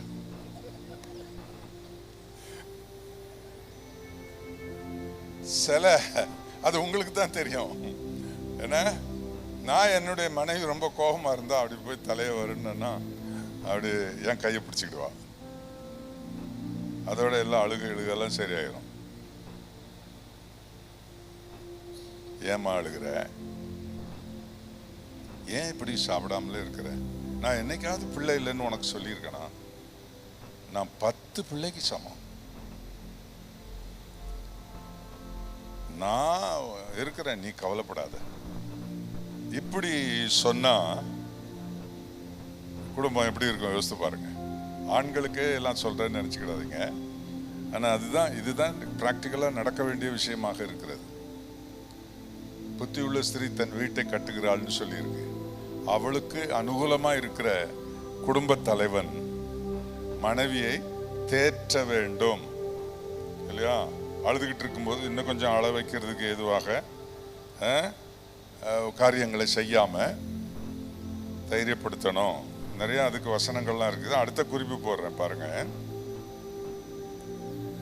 வீடுகளில் சாத்தான், உங்க வீட்டுக்கு சாத்தான் வந்திருக்கானா? கை வைத்துங்க. பிசாசு எங்க வீட்டுக்கு வந்திருக்கான் பாஸ்டர் அப்படின்றவங்க கை வைத்துங்க. இயேசுநாதர் இருக்கிற வீட்டில் எப்படி சாத்தான் வருவான் அப்படின்றது உங்களுக்கு என்ன? நீங்க எல்லாருமே பொய் சொல்றீங்க. என்ன, தேவ புத்திரர்கள் எல்லாரும் கூடி இருந்தாங்களாம். சொல்லுங்க. அவர் நடுவுல, யோபுன் சரித்திரத்தில் இருக்குல்ல, அவர் நடுவுல வந்து, ஓரத்துல கூட இல்லையா, நடுவுல வந்து நின்னானாம். அவன் சரக்கு எங்கெல்லாம் இருக்குதோ அங்கெல்லாம் அவன் உரிமையோட வருவாங்க. யோசுவா பிரதான ஆசாரியனா இருக்கலாம், அவன் அக்கிரமத்தோட பிரசங்க பீடத்தில் நிக்க முடியும்னா, எனக்கு அவனுடைய வலது பக்கத்தில் நிக்கிறதுக்கு எனக்கு உரிமை இருக்குன்னு என்ன கொள்ளி பிசாசுன்னு சொல்லி இருக்கு இல்லையா, அவன் போய் வலது பக்கத்தில் நின்னால, அவனுடைய அழுக்கு வஸ்திரம் அக்கிரமம் நீக்கப்பட்ட பிறகுதானே அவனை விட்டு நீங்குகிறான். நம்மிடத்தில் உரிமையோடு வருவதற்கு உரிய நிறைய விஷயங்கள் சாத்தானுக்கு இருக்கிறது. ஆகவே அவன் உரிமை பாராட்டி நம்ம வீட்டுக்குள்ள வந்துடுறான். ஆனா அவன் வருகிறான், அவனுக்கு நமக்கு தீமையான ஆலோசனை சொல்லுகிறான் என்பதை கவனிக்கக்கூடிய ஆவிக்குரிய மக்களாக நாம் இருக்க வேண்டும். சாத்தான் வீட்டுக்குள்ள வருவான், உங்களுக்கு தவறான காரியங்களை சொல்லுவான். அப்படி சொல்லும் போதுதான் சில கடினமான வார்த்தைகள் உங்கள் வாயில் இருந்து வருகிறது. இல்ல, 1 பேதுரு 5:8 என்ன சொல்லியிருக்கு? தெளிந்த புத்தி உள்ளவர்களாயிருங்கள், விழித்திருங்கள், உங்கள் எதிராளியாக்கிய பிசாசானவன் எவனை விழுங்கலாமோ என்று கட்சிக்கிற சிங்கம் போல வகை தேடி சுற்றி திரிகிறான் அப்படி சொல்லியிருக்கு. நிச்சயமா வருவான். நான் ஒரு உதாரணம் சொல்றேன் பாருங்க. எங்க வீட்டுல ஒரு நாள், நிறைய தடவை வந்திருக்கான், ஒரு நாள் வந்தான், இப்ப கூட வர்றான். அவன் வந்து என்ன செய்யறான்றது தான் ரொம்ப முக்கியம். அவன் வந்து ஏதோ சக்சஸ் அவன் செய்துட்டு போறானா, அதுலதான் ரொம்ப கவனமா இருக்கணும். அவன் நம்மகிட்ட வந்தா அவனுக்கு தோல்வியை கொடுக்கிற விசுவாச வீரர்களாக நாம இருக்கணும். எங்க வீட்டுக்கு ஒரு நாள் வந்தான், ஒரு நாள்ல பல முறை வந்திருக்கான். ஒரு நாள் ஒரு சம்பவம் நடந்துச்சு. நான் சொல்றேன், ரொம்ப வருஷத்துக்கு முந்தி என் மனைவி என்ன சொல்லுவாங்கன்னா, என்னை வந்து கடைக்கு போய் ஜாமான் வாங்கிட்டு வாங்க, அதில் ரொம்ப விசேஷமா. நான் சொல்லுவேன், எவ்வளோ பேர் இருக்காங்க, அவங்கள அனுப்புமா, அங்கே போனால் பிரைஸ்லாட் பாஸ்டர் மார்க்கெட்டுக்கு வந்துட்டீங்களான்றாங்க. எனக்கு ஒரு மாதிரி இருக்குது, யாரையாவது அனுப்பு. அதுக்கு அவன் என்ன சொன்னா தெரியுங்களா? நீங்கள் போனதாங்க பெரிய முட்டையாக கொடுக்குறான், எலும்பு இல்லாமல் கறி கொடுக்குறான், அது என்னன்னு தெரியல, அதனால நீங்கள் போய் வாங்கிட்டு வாங்க. சரி இருட்டட்டும் அப்படின்னு சொல்லி 12 முட்டை பிடிக்கிற எக் ட்ரே ஒன்று எடுத்துக்கிட்டு கடைக்கு போனேன். நான் கேட்கல, அவனே என்னை பார்த்த உடனே மேலே 2 பெரிய முட்டை இருந்துச்சு ட்ரேயில், அதை எடுத்து வச்சான். அப்புறம் அதை இறக்கிட்டு அதுக்கு அடியில் இருந்த 2 பெரிய முட்டை, அப்படி 12 முட்டை பெரிய முட்டையை என் ட்ரேயில் வச்சு, என் ட்ரே மூட முடியல, ஒரு சணல் நூல் போட்டு கட்டி, சார் எடுத்துகிட்டு போங்கன்னா. நான் ரொம்ப சந்தோஷமா வீட்டுக்கு வரும்போது, சாந்திமா இந்த பார், நீ நம்பின மாதிரியே பெரிய முட்டையாக கொடுத்துருக்குறான் அப்படின்னு அவட்ட கொடுத்து ஃப்ரிட்ஜுக்குள்ளே வை அப்படின்னு கொடுத்தாங்க.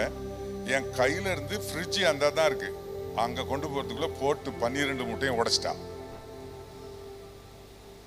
ஆமாம், நடந்தது. 12 முட்டையும் உடைச்சிட்டா, தனியாக கிடக்குது.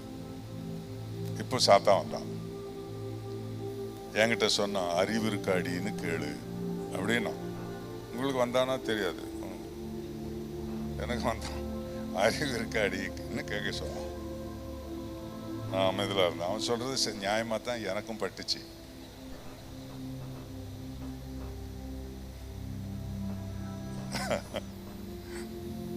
அவன் ஒரு தடவை சொல்லிட்டு நின்னுறான்றீங்களா, சொல்லிக்கிட்டே இருக்கிறான், கேளு கேளு. 12 முட்டையும் போட்டு உடைச்சிட்டு அவ பயந்து இப்படி பார்த்துக்கிட்டு இருக்கிறா.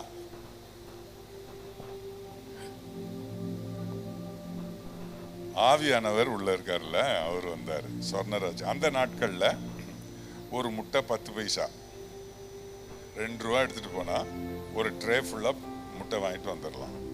2 ரூபா எடுத்துட்டு போனா 12 முட்டை வாங்கிடலாம். சொர்ணராஜ், இவன் சொன்னபடி நீ செய்தியனா எத்தனை லட்சம் கொடுத்தாலும் சமாதானம் கிடைக்காது, நீ என்ன செய்துக்கன்னு ஆவியானவர் அமைதியில் ஆயிட்டார்.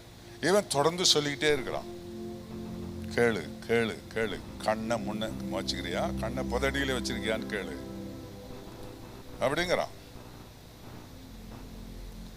இப்போ உங்களுக்கு என்ன வாஞ்சையா இருக்கு, நான் என்ன செய்தேன்னு அறியறதுக்கு வாஞ்சையா இருக்குல்ல? நான் என்ன பண்ணேன்னா வேகமாக போய் ஒரு பிளாஸ்டிக் முறம் ஒன்று எடுத்துகிட்டு வந்தேன். எடுத்துகிட்டு வந்து ஒரு ஸ்பாஞ்சை எடுத்து எல்லாத்தையும் அதில் எடுத்துட்டு இதை போட்டுட்டு டெட்டால் போட்டு க்ளீன் பண்ணிடு, தோ வர்றேன்னு சொல்லி போய் எகைன் 12 முட்டை வாங்கிட்டு வந்து நானே ஃப்ரிட்ஜுக்குள்ளே வச்சுட்டேன். சாத்தான் வாழை சுருட்டிக்கிட்டு ஓடி போயிட்டான். எனக்கு வீட்டில் முட்டை உடஞ்சிதுங்க. உங்கள் வீட்டில் என்ன உடஞ்சதோ? ஏதாவது உடஞ்சிருக்கும் பாருங்க, ஏதாவது ஒரு லாஸ் வந்திருக்கும். என்ன உடனே கோபத்தில் என்ன செய்யறது? அந்த நேரம் வந்து என்ன வார்த்தை பேசணும்னு டியூஷன் கொடுக்கறதே இவன் தான். வராத வார்த்தையெல்லாம் வரும் பாருங்க, கடினமான வார்த்தையெல்லாம் வரும்.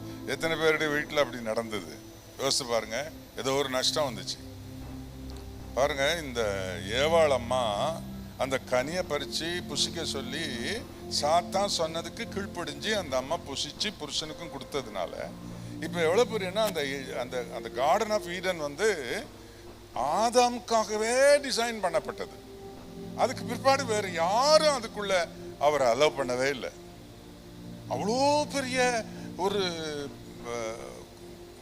ஆசீர்வாதமான வீடு அந்த ஏதேன் தோட்டம். இப்ப ஏவாள் அதை இல்லாம பண்ணிட்டா. இப்ப நம்ம ஆம்பளைகளை கேட்கிறேன், நீங்க தான் ஆதாம், உன் பொண்டாட்டி தான் ஏவாள். ஒரு பெரிய நன்மையை அவ கெடுத்துட்டான்னு வச்சுங்க, என்ன செய்வீங்க? உன்னால தாண்டி நாசமா போற அவன் பேச்ச கேட்டு என் வாழ்க்கையே தொலைச்சிட்டிய. இனி எங்கடி வரப்போகுது ஏதேன்? இனி என்ன? இதையே போட்டு உன்னால தாண்டி எத்தனை வருஷம் சங்கீதம் பாடிக்கிட்டு இருப்பாங்களோ தெரியாது. ஆனா ஆதாம் அப்படி செய்யலைங்க. தோட்டம் போயிடுச்சு, அவ்வளோ பெரிய ஆசீர்வாதம் போயிடுச்சு. தன் மனைவியை அணைத்து கொண்டான். ஆதி மனிதனுக்கு தேவன் கொடுத்த பொறுமை. எனக்கு என் மனைவி இருக்கிறா, எனக்கு ஏற்ற துணை.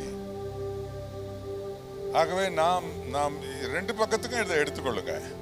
ஒரு நஷ்டத்துக்காக, ஒரு சேதத்துக்காக வார்த்தைகள் கட்டி, அதாவது ஹார்ட் அட்டாக் வர்ற மாதிரி, உள்ளத்துக்குள்ள ஒரு பெரிய மன கஷ்டம் வர்ற மாதிரி வார்த்தையை கொட்டிட்டு இன்னைக்கு நிறைய குடும்பங்கள்ல, ஊழியக்காரர் குடும்பங்கள்ல, விசுவாசிகள் குடும்பங்கள்ல பயங்கரமான கஷ்டங்கள் இருக்குது. அப்படி இருக்கக்கூடாது. சாத்தான் உங்க வீட்டுக்கு வர்றான், இனிமே அடிக்கடி வருவான். நீங்க பெருசன் கேட்டீங்கல்ல, என்ன அடிக்க வருவான். என்ன சரினா இப்படி பேச சொல்லி சொல்றது ஆவியானவரா? ஆவியானவர் இப்படி பேச சொல்லுவார். அறிவு இருக்காடின்னு கேட்க சொல்லுவாரா? இந்த மாதிரி டிசர்னிங் நமக்கு கண்டிப்பா வேணும், கண்டிப்பா வேணும். ஆத்திரம் அவசரம் நடந்த உடனே படக்குன்னு வாயில வருது வார்த்தை, இதெல்லாம் சாதாரணமா வராதுங்க. அவனோட கனெக்டிங்ல இருந்தால் தான் இது மாதிரிலாம் வரும். இப்போ பெரியவங்களுக்கு நிறைய வருது, நல்ல தலைமுடியெல்லாம் நரைச்சி போச்சு, பெரிய ஆட்கள் ஆயிட்டாங்க. இன்னும் கோபத்தில் டெவலப் ஆகியிருக்காரே தவிர அதில் கொஞ்சம் கூட டிக்ரீஸிங் கிடையாது. அப்படி இருக்கக்கூடாது. நாம் கவனமாக இருக்க வேண்டும். ஆண்டவருக்கு மகிமை உண்டாவதாக. குடும்பத்தில் ரொம்ப முக்கியமாக நாம் கவனிக்க வேண்டியது, ஒருவரை ஒருவர் மன்னிக்கணும். இது ரொம்ப மன்னிப்பு கேட்டா தான் மன்னிக்கணும் இல்லை. மத்தேயு 6:14 பாருங்க. மனுஷருடைய தப்பிதங்களை நீங்கள் அவர்களுக்கு மன்னித்தால் உங்கள் பரமபிதா என்ன உங்களுக்கும் மன்னிப்பார். எபேசியர் 4:32 ஒருவருக்கொருவர் தயவாயும் மன உருக்கமாயும் இருந்து கிறிஸ்துவுக்குள் தேவன் உங்களுக்கு மன்னித்தது போல நீங்களும் ஒருவருக்கொருவர் மன்னியுங்கள். கொலோசியர் 3:13 ஒருவரை ஒருவர் தாங்கி ஒருவர் பேரில் ஒருவருக்கு குறைபாடு உண்டானால் கிறிஸ்து உங்களுக்கு மன்னித்தது போல ஒருவருக்கொருவர் மன்னியுங்கள். நிறைய விஷயங்கள் இன்னும் நிறைய இருக்குது மன்னிக்க சொல்லி. இந்த மன்னிப்பை ஃபேமிலியில ஹஸ்பண்ட் அண்ட் ஒய்ஃப்குள்ள, சில்ட்ரனுக்குள்ள இதை பிராக்டிஸ் பண்ணுங்க. இது ரொம்ப அவசியமானது. இந்த மன்னிக்கிற சுபாவம் இல்லைன்னு சொன்னா பழி வாங்கும் சுபாவம் உள்ள வந்துடும். அப்படி இருக்கக்கூடாது. மன்னிக்கணும், எந்த தப்பையும் மன்னிக்கணும். மன்னிப்பு கேட்கட்டும், மன்னிக்கிறேன், அப்படி இல்லை. ஒரு எங்க சபையில் நடந்ததே நான் சொல்றேன். நான் இத்தனை வருஷ ஊழியத்தில் நிறைய தம்பதிகளோட நான் பேசியிருக்கிறேன். நான் கல்யாணம் பண்ணி வச்ச ஒரு தம்பதி. அவர் அந்த அந்த மனுஷன் நான் உங்களை பார்க்கணும் அப்படின்னார். சரி வாங்க என்ன, என்கிட்ட வந்து ஒரு ஃபுல் ஸ்கேப் பேப்பர் 2 கொடுத்தாரு. 4 பக்கமும் எழுதியிருந்துச்சு, பொடி எழுத்தா எழுதியிருந்துச்சு. இந்த மார்ஜின் விடுவோம் இல்லையா, அதுலேயும் எழுதியிருந்தார். இது என்னப்பா அப்படின்னு. என்னப்பா பைபிளோட சின்ன எழுத்தா இருக்கு, இது என்னப்பா அப்படின்னு. என் மனைவி கல்யாணம் பண்ண நாள்ல இருந்து இன்னைக்கு வரைக்கும் என்னென்ன தப்பு பண்ணாலோ அதெல்லாம் அதில் எழுதி வச்சிருக்கேன் பாஸ்டர், அதை வாசிங்க அப்படின்னு சொன்னோம். ஏன் உன் பொண்டாட்டி செய்த தப்ப நான் வாசிக்கணுமா? பைபிள் வாசிக்கிறதுக்கு நேரம் இல்லை, நீ என்ன சொல்ற அப்படின்னு சொல்லி இதை பார்த்துட்டு எனக்கு அப்படியே ஒரு மாதிரி நடுக்கம் வந்துருச்சு. நான் கூப்பிட்டேன், இப்போ 2 பேரும் ஒன்றா இருக்கிறீங்களா? இல்லை, அவள் என்னை விட்டு போய் 6 மாதம் ஆச்சு பாஸ்டர். எனக்கு தெரியாத, ஆனால் இப்போ போயிட்டா. இவன் இந்த மாதிரி ஆள்கிட்ட எப்படி வாழ முடியும்? ஒவ்வொரு குற்றத்தையும் எழுதி வச்சு நீ இதை செய்த அதை செய்தேன்னு சொல்லி சொல்லி நீ மன்னிப்பு கேட்கணும். அதுலேயும் அவர் என்ன சொல்கிறாருன்னா, அதை கொண்டாந்து கொடுத்துட்டு, பாஸ்டர் இந்த தப்பெல்லாம் செய்தது வாஸ்தவம் தான், நான் இனி இந்த தவறை செய்ய மாட்டேன் என்று கையெழுத்து போட்டு கொடுத்தால் நான் என் மனைவியை கூட கூட்டிகிட்டு போகிறேன் பாஸ்டர். நான் எடுத்த உடனே சொன்னேன், வெளியே போ, உன் மனைவி வரமாட்டான். அவளுக்கு யாருமே இல்லை, அவங்க அம்மா மட்டும்தான். அவங்க அப்பா இறந்துட்டாங்க, கூட பிறந்தவங்க யாரும் கிடையாது. அவங்க அம்மாவோட சந்தோஷமா இருக்கிறா. அவள் அவங்க அம்மா கூட சந்தோஷமா இருக்கட்டும், நீ போ, நீ என்கிட்ட என்ன வரக்கூடாது போ அப்படின்னு துரத்தி விட்டேன். அப்புறம் கொஞ்ச நேரம் கழிச்சு திரும்பி பார்த்தா அங்கே தான் நிற்கிறான். என்னப்பா அப்படின்னு. சேர்த்து வைப்பீங்கன்னு வந்தா அப்படின்னு. அப்போ நான் சொல்றது செய்வியா அப்படின்னு. சரி பாஸ்டர், அதை கொண்டா, அந்த பேப்பரை கொண்டா, அதை கிழின்னேன். அவனை கிழிச்சான், இன்னும் கிழின்னேன். அதில் ஒரு பீஸு 1 இன்ச்சு ஆகிற வரைக்கும் கிழின்னு கிழிக்க வச்சு அந்த டஸ்ட்பினில் போடு. எந்த நிபந்தனையும் இல்லாமல் என் மனைவியை மன்னித்து நேசித்து அவளை ஏற்றுக்கொள்ளுகிறேன் அப்படின்னு சொல்றியா அப்படின்னு. சரி பாஸ்டர், நீ பக்கத்து ரூம்ல இரு அப்படின்னு அவளை கூப்பிட்டேன். அவங்க அம்மா கூட வந்தா. அவங்க அம்மா, நீங்க கொஞ்சம் வெளியே இருங்கம்மா அப்படின்ட்டு அவட்ட பேசினேன். ஏமா, உங்க குடும்ப வாழ்க்கையில கணவன் மனைவிக்குள்ள தவறுகள் நடக்க, அது எங்க தான் இல்லை பாஸ்டர், அதெல்லாம் நடக்கும் பாஸ்டர், அதெல்லாம் நான் ஞாபகத்திலே இருக்கிறது இல்லை. சரி, உன் புருஷன் செய்த தப்பு ஏதாவது எழுதி வச்சிருக்கியா? அவன் எழுதி வச்சிருக்கான்னு நான் சொல்லலை, சமாதானம் வராத, அதனால எழுதி வச்சிருக்கியான்னு கேட்டேன். அதுக்கு கோபம் வந்துருச்சு. என்ன பாஸ்டர், நீங்க புருஷன் செய்த தப்பை எழுதி வச்சிருக்கியான்னு கேட்குறீங்க? எந்த பைபிள்ல போட்டிருக்கு புருஷன் செய்த தப்பை எழுதி வைக்கணும்? அவ ஏன் பக்கம் திருப்பிக்கிட்டா. ஏமா கொஞ்சம் இரு, நான் சும்மா தான் கேட்டேன். ஏன்னா சிலர்லாம் அப்படி செய்கிறாங்க, ஒருவேளை அப்படி செய்திருப்பியோன்னு நினச்சி தான் கேட்டேன். நீ நல்ல சகோதரி தான், சரி இருக்கட்டும், நான் சும்மாவே கேட்குறேன். உன் புருஷன் கல்யாணம் ஆன நாள்ல இருந்து இது வரைக்கும் அவன் செய்த சேட்டைகள் எல்லாம் எழுதியிருந்தா எத்தனை பக்கம் எழுத வேண்டி இருக்கும் அப்படின்னு கேட்டேன். இப்போ சொன்ன ஒரு 400 பக்கம் எழுத வேண்டி இருக்கும் பாஸ்டர். 2 பக்கமும் என்ன இருக்கு? தவறு இருக்கு. 2 பேரும் என்ன செய்யணும்? மன்னிக்கணும். அவங்க 2 பேரையும் கூப்பிட்டு அவங்களுக்கு திரும்ப கல்யாணம் பண்ணி வச்சேன்.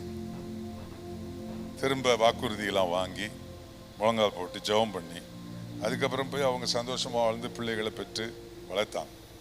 இல்லை, நீங்கள் டைரியிலலாம் பேப்பர்லலாம் எழுதி வச்சுருக்க மாட்டீங்க. உங்கள் செல்ஃபோனில் இருக்குது பார்த்தீங்களா, நோட் புக்கு, அதில் எழுதி வச்சுருக்கீங்களா? டைப் பண்ணி வச்சுருக்கீங்களா? யாரும் பார்க்க ஓப்பன் பண்ண முடியாத ஒரு பகுதியெல்லாம் இருக்கு இல்லையா டிவைஸில், அதில் யாராவது உன் மனைவி அல்லது பிள்ளைங்க புருஷன் செய்த தப்பை எழுதி வச்சிருக்கீங்களா? ஊழியமே உருப்படாதுங்க, ஊழியம் செய்யவே முடியாது. அதை என்ன செய்யணும்? இப்போ போன உடனே டெலீட் பண்ணிடணும். டெலீட் பண்ணா கூட அதில் ஒரு காலம் இருக்கும், ரீசன்ட்லி டெலீட்டட்னு ஒன்று இருக்கும். அதை ஆன் பண்ணீங்கன்னா திரும்ப வந்துடும். உன் டிவைஸ்லேயே அது இருக்கக்கூடாது, உன் டைரியிலே அது இருக்கக்கூடாது. மன்னிப்பு கேட்கறது இல்லை, திரும்பவும் சமாதானமா ஒற்றுமையா ஒருவருக்கு ஒருவர் வாழ்கிறது ரொம்ப அவசியம். நீங்க யாருக்காவது உங்க குடும்பம்ல மன்னிப்பு, நீங்க வீட்டுல மனைவியை மன்னிக்கிற ஒரு சுபாவம் இருந்துச்சுன்னா சமுதாயத்திலையும் யாரும் தப்பு பண்ணா நீங்க கண்டிப்பா மன்னிக்க தான் செய்வீங்க. அந்த மன்னிக்கிற சுபாவம் இல்லைன்னா கண்டிப்பா உங்ககிட்ட பகை இருக்கும், எனிமிட்டி இருக்கும், கண்டிப்பா இருக்கும். அவர் என்ன இப்படி பேசினாரு அப்படின்னா அதை அப்பவே நான் மறந்துட்டேன். அப்படிப்பட்ட ஆட்களை தான் தேவன் தேடுறார். குடும்பத்தில் மனைவியோ புருஷனோ செய்த தவறை எழுதி வச்சு மன்னிக்காம இருக்கிற அந்த சுபாவத்தை கர்த்தர் ஒரு நாளும் விட மாட்டார். இன்னொரு குறிப்பை நான் சொல்றேன். சந்தேகம் கிழவன் கிழவி கூட தாத்தா பாட்டி கூட வருது தெரியுமா? தாத்தா பாட்டி கூட வருது. என்ன பாஸ்டர், அது எப்படி பாஸ்டர் வரும்? சாகிற வரைக்கும் தாம்பத்திய உணர்வு கிழவன் கிழவிக்கு இருக்கத்தான் செய்யும். என்ன, ஆபிரகாமுக்கு ஈசாக்க கொடுக்கிறேன்னு எந்த வயசுல சொன்னாரு? என்னையா 100 வயசுலயா? 99 வயசு முடிஞ்சு 100 வயசுல அவர் சொன்னாரு. அங்க பைபிள் என்ன சொல்லுதுன்னா, இவரும் மலட ஆயிட்டாராம், அவளும் பேரன் ஆயிட்டாளாம், கர்ப்பம் செத்து போச்சு அப்படி சொல்லி. குழந்தை பேரு நம்பிக்கை அவர்களுக்கு இல்லை. ஆனாலும் ஆண்டவர் என்ன சொன்னார்? உனக்கு நான் ஈசாக்க ஒரு குமாரனை தருவேன்னு சொன்னார். அப்படி வானத்திலிருந்து பொத்துன்னு போட்டாரா? அல்லது மோசை எடுத்த மாதிரி எங்கேயாவது நாணற்பட்டியிலிருந்து எடுத்துட்டு வந்தாங்களா? இல்லைங்க. அவங்களுக்குள்ள தாம்பத்திய ரிலேஷன்ஷிப் இருந்ததுனால அதை ஆசீர்வதித்து அவர்களுக்கு ஈசாக்கை பெரும்படி கிருபை செய்தார். ஆனால் இந்த நாட்களில் சந்தேகம் என்பது எந்த வயதினருக்கும் இருக்க, நடுத்தர வயதுல தான் ரொம்ப சந்தேகம் வருது. இந்த இந்த இந்த சந்தேகம் நிச்சயமா உங்க குடும்பத்தை, ஊழியத்தை நாசம் பண்ணிடும். இப்படி உங்ககிட்ட அப்படி சந்தேகம் இருக்குதா?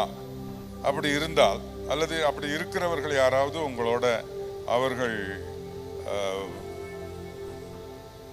கவுன்சிலிங்க்கு வந்திருந்தா நிச்சயமா அவங்களுடைய சந்தேகங்கள் நீங்க செயல்படணும். எப்படின்னு ஒரு சின்ன உதாரணம் சொல்றேன் பாருங்க. சென்னையில் அரும்பாக்கம்னு ஒரு இடம் இருக்கு இல்ல, அரும்பாக்கம்னு ஒரு இடம் இருக்கு. அங்க ஒரு ஊழியர், ஒரு பாஸ்டர், சர்ச்சை ஆரம்பிச்சு ஒரு 15 வருஷம் ஆச்சு.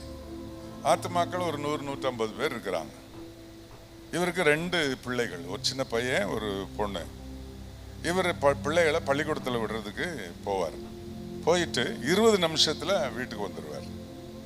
அவ்வளோ பக்கத்தில் ஸ்கூலு. ஒரு நாள் இவர் பள்ளிக்கூடத்தில் இருந்து பிள்ளைகளை விட்டுட்டு வரும்போது பஸ் ஸ்டாப்ல ஒரு யங் கேர்ள், அவங்க சர்ச் விசுவாசி, பதைச்சிக்கிட்டு நிற்கிறா. ஏன்னா அவர் ஐடி கம்பெனியில் வேலை செய்கிறா. அவள் ஐடி பஸ் போயிடுச்சு, 2 பஸ் ஸ்டாப் தள்ளி போய்கிட்டு இருக்கு. நேற்றும் லேட்டாக போனான். அதனால அவளுடைய சுப்பீரியர் அவளை சத்தம் போட்டிருக்க, என்ன லேட்டாக வந்தால் உன்னை நான் ஃபயர் பண்ணிடுவேன்னு. அதனால ரொம்ப பதைச்சிக்கிட்டு இருக்கும்போது பாஸ்டர் போய் ஸ்கூட்டரை பக்கத்தில் நிறுத்திட்டு, என்னம்மா அப்படின்னு விஷயத்த சொன்ன உடனே அவர் பாஸ்டரு இப்படின்னாரு. அவ்வளோதான், உடனே போய் ஏறி உட்காந்துக்குச்சு. அந்த பிள்ளைக்கு பஸ்ஸை பிடிக்கணும், இவருக்கு இந்த சகோதரியை கொண்டு போய் என்ன செய்யணும், அந்த பஸ். நல்ல நோக்கம் இல்லை, நல்ல எண்ணம் தான், தப்பு ஒன்றும் இல்லை. அப்போ அவங்க வேகமாக, இவர் ஸ்கூட்டரை கொஞ்சம் வேகமாக அந்த பஸ்ஸை பிடிக்கிறதுக்காக த்ராட்டில் கொடுத்த உடனே இந்த பிள்ளை என்ன பண்ணா, தோளில் கை போட்டான். இப்படி பின்னால் இழுத்தோடனே கை போட்டான். அடுத்த பஸ் ஸ்டாப்ல அதே சபை விசுவாசி ஒரு ஆள் நிற்கிறான். அவன் கூர்ந்து பார்க்குறான். பாஸ்டர் போறாரு, பின்னால் யாரு? ஆஹா! உடனே செல் எடுத்தான், பாஸ்டர் அம்மாவை கூப்பிட்டான். பாஸ்டர் அம்மா, பாஸ்டர் எங்க போயிருக்காரு? பிள்ளைகளை ஸ்கூலுக்கு விட போயிருக்காரு. பிள்ளைகளை ஸ்கூலுக்கு விட போயிருக்காரு. ஊதிட்டாங்க. இப்போ வீட்டுக்கு போறாரு. 1 மணி நேரத்துக்கு மேல ஆயிடுச்சு. 20 நிமிஷத்துல வீட்டுக்கு வர வேண்டியவர் 1 மணி நேரத்துக்கு மேல ஆயிடுச்சு. இந்த ஆள் வீட்டுக்குள்ள போகும்போது என்ன செய்திருக்கணும்? என்ன செய்திருக்கணையா? உள்ள என்ட்ரு ஆகும் போதே என்ன செய்யணும்? நடந்தத உனக்கு தெரியுமாமா, நம்ம சபையில் உள்ள இந்த பிள்ளை இந்த மாதிரி நினைச்சு நான் வேகமாக கொண்டு விட்டுருப்பேன்.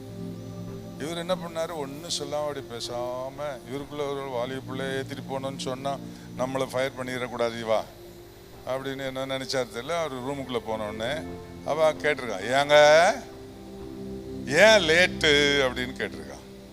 அப்போவாது சொல்லணும்ல. அந்த ஏன் லேட்டுன்னு கேட்டதுக்கு அவர் என்ன பதில் சொன்னா தெரியுங்களா? ஒரே டிராபிக் ஜாம்.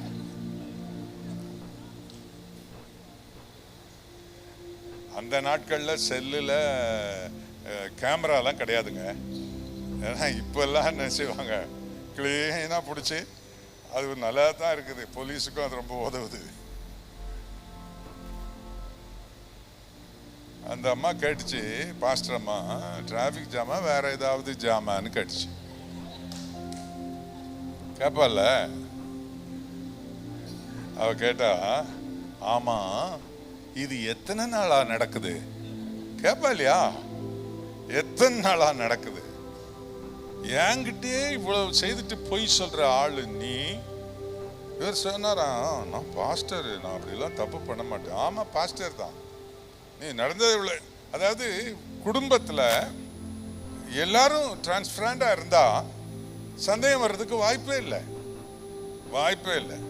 புருஷர்கள் ஒரு காரியத்தை செய்ததை 4 வார்த்தையில சொல்லி முடிச்சிருவாங்க. அதே காரியத்தை மனைவி சொன்னா 40 வார்த்தை சொல்லி தான் காரியத்தை விளக்குவாங்க. நான் பஸ் ஸ்டாப்புக்கு போனேங்களா, பஸ் படி அது உயரமா இருந்துச்சு, 3 படி ஏறினா உட்கார்றதுக்கு சீட்டு தேடினங்க, கிடைக்கவே இல்லைங்க, யாரும் கொடுக்கலங்க. நின்று ஆடிக்கிட்டே வந்தேனா இப்படி எல்லாம் ஆரம்பிச்சு அவங்க சுத்தி வளைச்சு தான் சொல்லுவாங்க. இருந்தாலும் என்ன செய்யணும்னா, குடும்பத்தில் நடக்கிற காரியத்தை ஒருவருக்கொருவர் திறந்த மனமா சொல்லிடணும், மறைவா இருக்கக்கூடாது. அதிலும் விசேஷமா பாஸ்டர்ஸ், ஊழியம் செய்யறவங்க பாஸ்டர் மட்டும் சொல்லிடணும். இல்லைன்னா ஏதாவது காக்கா நியூஸ் அனுப்பிடும், அது பிரச்சனையாயிரும். அனுப்புதோ அனுப்பலையோ, நான் உண்மையா இருக்க வேண்டியது மிக மிக அவசியம். சந்தேகம், நீங்க அதை சந்தேகப்படுறதுக்கு காரணமான ஏதாவது காரியம் உங்ககிட்ட இருந்துச்சுன்னா அதை விட்டுணுங்க. சந்தேகத்தை, அது பயங்கரமான ஒரு டெவில். இந்த சந்தேகத்தை நீ கண்டிப்பா உங்களை விட்டு அகற்றணும். கர்த்தருக்கு மகிமை உண்டாவதாக. குடும்பத்தில் நமக்கு இருக்க வேண்டியது ஒன்னஸ், ஒரு மனம், ஒரே சரீரம்னு பைபிள் சொல்லுது. மனமாவது ஒன்னா இருக்க வேண்டாமா? என்ன, ஒரு மனமா இருக்கணும், ஒற்றுமையா இருக்கணும். நான் ஒரு 5 நிமிடத்தில் முடிச்சிடுறேன். இந்த ஒற்றுமையா இருக்கிறது பற்றி பிரசங்கியில 4ஆம் அதிகாரம் 9ஆம் வசனத்துல, ஒண்டியா இருப்பதிலும் இருவர் கூடியிருப்பது நலம், அவர்கள் பிரயாசத்தினால் அவர்களுக்கு நல்ல பலன் உண்டாகும். 10ஆம் வசனத்துல, ஒருவன் விழுந்தால் அவன் உடனாளி அவனை தூக்கி விடுவான், ஒண்டியா இருந்து விழுகிறவனுக்கு ஐயோ. 12ஆம் வசனத்துல ஒருவனை யாதாம் ஒருவன் மேற்கொள்ள வந்தால் இருவரும் அவனுக்கு எதிர்த்து நிற்க வேண்டும், முப்பிரிநூல் சீக்கிரமாய் வராது. இது கணவன் மனைவியை பற்றி சொல்லுகிற விஷயம்தான், நண்பர்களுக்கு என்று இது இல்லை. 2 பேர் கூடி இருக்கிறது நல்லது, கணவன் மனைவி ஒற்றுமையா இருக்கிறது நல்லது. எதுக்கு? ஒருவரை ஒருவர் தூக்கி விடுறது, அது என்கரேஜ் ஒன் அனதர், ஒருவரை ஒருவர் தூக்கி விடுறது. அடுத்து, அதாவது உங்க 2 பேர்ல யாரையாவது ஒருவரை யாதாம் ஒருவன் மேற்கொள்ள வந்தால் 2 பேரும் அவனுக்கு எதிர்த்து நிற்க வேண்டும் அப்படி சொல்லியிருக்கு. கணவன் மனைவிய, கணவன் வீட்டில் உள்ள பெரியவங்க திட்டுறாங்கன்னு வச்சுங்க, நல்லா சொல்லுங்க, நல்லா புத்தி வர்ற மாதிரி சொல்லுங்க. சொல்லியிருக்காங்களா உங்க வீடுகளில்? நல்லா சொல்லுங்க. அவ்வளோதான், வந்துருச்சு, குடும்பத்தில் பிரச்சனை வந்துருச்சுன்னு அர்த்தம். என்ன சொல்லணும்? அது அப்பாவாக இருந்தாலும் சரி, அது எவ்வளோ பெரிய ஆளாக இருந்தாலும் சரி, ஸ்டாப் இட், நிறுத்துங்க. ஏன் மனைவியை நீங்கள் ஏன் பேசுறீங்க? ஏன் புருஷனை ஏன் பேசுறீங்க? என்ன விஷயம் என்கிட்ட சொல்லுங்க. என் மனைவியெல்லாம் திட்டுற வேலை வச்சுக்கிடாதீங்க. அப்படி நிற்கணுங்க. அப்பதான் உங்களுக்குள்ள அந்த ஒற்றுமை, ஒரு மனம், அன்பு, பிணைப்பு எல்லாம் வரும். ஆனா அப்படி இல்லை. நல்லா சொல்லுங்க, அவருக்கு நல்லா சொல்லுங்க. நீங்க சொன்னாதான் அவருக்கு புத்தி வரும். இன்னும் உங்க அப்பாவுக்கு நீ ஏத்தி விட்டீங்கன்னா அவருக்கு புத்தி வேற மாதிரி வரும். எப்படி வரும்ன்றது அது உங்களுக்கு ரகசியத்தில் தான் தெரியும். ஆக கவனமாக இருக்கணும். ஒரு மனமாக இருக்கிறதுக்கு நீங்கள் இருக்கணும். கடைசியாக ஒன்று சொல்லி முடிச்சிடுறேங்க. மனைவி பலவீன பாண்டம்ல, அப்படித்தானே? என்னையா சொல்லியிருக்கா இல்லையா பைபிளில்? பாருங்க, 1 பேதுரு 3:7 அந்தபடி புருஷர்களே, மனைவியானவள் பலவீன பண்டமாக இருக்கிறபடியினால் உங்கள் ஜபங்களுக்கு தடை வராதபடிக்கு நீங்கள் விவேகத்தோட அவர்களுடன் வாழ்ந்து உங்களுடனே கூட அவர்களும் நித்திய ஜீவனாகிய கிருபையை சுதந்திரித்துக் கொள்ளுகிறவானபடியால் அவர்களுக்கு செய்ய வேண்டிய கனத்தை செய்யுங்கள். பலவீன பாண்டம்.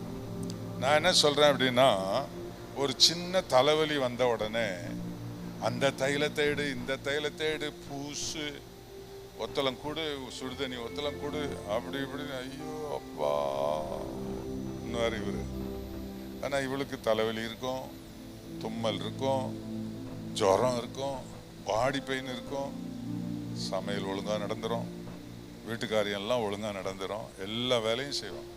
யார் பலவீன பாண்டம்? ப்ராக்டிக்கலாக பார்ப்போம்.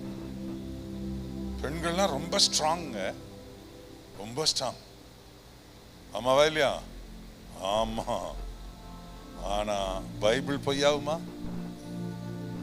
பைபிள் பொய்யாகுமா? பலவீன பாண்டம். எதுல பலவீன பாண்டம்? ஒரு சொல் தாங்க மாட்டாங்க, பட்டுன்னு உடைஞ்சிருவாங்க. நீங்க பேசிட்டு மறந்துருப்பீங்க, ஆனா அவங்க மறக்க மாட்டாங்க, உள்ளத்துக்குள்ளேயே வச்சிருப்பாங்க. நீங்க வந்து கேட்பீங்க, என்ன மும்முன்னு மூஞ்சி வச்சுக்கிட்டு இருக்கிற, என்ன மும்முன்னு வச்சுக்கிட்டு இருக்க, சாப்பாடு தான் வச்சிருக்கேன்ல, எடுத்து சாப்பிடுங்களேன், அப்படி வரும் பதில். என்னன்னே தெரியாது, அந்த மாதிரி இருக்கும். இதுல ரொம்ப கவனமா இருக்கணும்.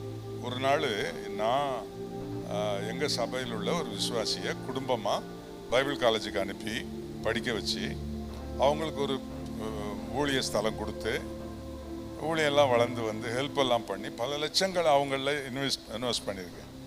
ஒரு நாள் அவர் நேராக என்கிட்ட வந்து அவர் என்ன சொன்னார் அப்படின்னா, பாஸ்டர் நான் போகிறேன் அப்படின்னார். ஒரு லெட்டரை என் டேபிளில் வச்சுட்டு நான் போகிறேன் அப்படின்னார்.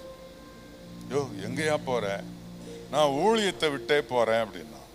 அடப்பாவி, எவ்வளோ பணம் உனக்கு செலவு பண்ணிருக்கேன்னா நீ ஊழியத்தை விட்டு போகிறேன்றிய, என்ன விஷயம் சொல்லு அப்படின்னா. லெட்டரில் எழுதியிருக்கிறேன் பாஸ்டர். எனக்கு கோபம் வந்துச்சு. நீ சொல்ல மாட்டீரா, உட்காருவே அப்படின்னு உட்கார வச்சு என்ன விஷயம்னு கேட்டேன். நான் இன்னைக்கு காலையில் 6 மணிக்கெல்லாம் விசிட்டிங் போனேன் பாஸ்டர். விசிட்டிங் போய் வீட்டுக்கு வரும்போது அந்த சோத்து பானை திறந்துருந்துச்சு. 11 மணிக்கு வீட்டுக்கு வந்தேன். அந்த அந்த ரைஸ் வடித்து அந்த மூடி பக்கத்தில் திறந்துருந்துச்சு. நான் என் மனைவியை கூப்பிட்டு, மேரி, ஏய் மேரி, சோத்து பானை ஏன் திறந்துருக்குது? அவள் உள்ளே இருந்து சொன்னான், சோத்து பானை திறந்துருந்தானே மூடி இருந்தா மகனையா, நேரத்துக்கு வந்து சாப்பிட்டுட்டு போவோமே அப்படின்ட்டு. அவள், என்னடி நான் கேட்குறேன், நீ திமிரா பதில் சொல்கிற, இதில் என்ன திமிர் இருக்குது அப்படின்னு வேகமாக போனான். பலார்னு ஒரு அறை கொடுத்துட்டான். வலி தாங்க முடியாம பாஸ்டரமா ஜோன்னு ஒரு கத்து கத்திடுச்சு. பக்கத்தில் இருக்கிற விசுவாசிங்க ஒரு 5 பேர் ஓடி வந்துட்டாங்க. பாஸ்டரமா கத்துறாங்க என்ன வந்து பார்த்தா கையும் களவுமா மாட்டிக்கிட்டாரு. அவங்களுக்கு தானே வர்ற ஞாயிற்றுக்கிழமை பிரசங்கம் பண்ணணும், அதனால இவருக்கு முடியாதில்ல, அதனால நேரம் என்கிட்ட வந்துட்டார். நிறைய பேர் வீட்டில் அப்படி நடக்குது. அப்போ நான் கேட்டேன், உங்கள் அம்மா சோறு வடிக்கிறத பார்த்துருக்கிறியா அப்படின்னு கேட்டேன்.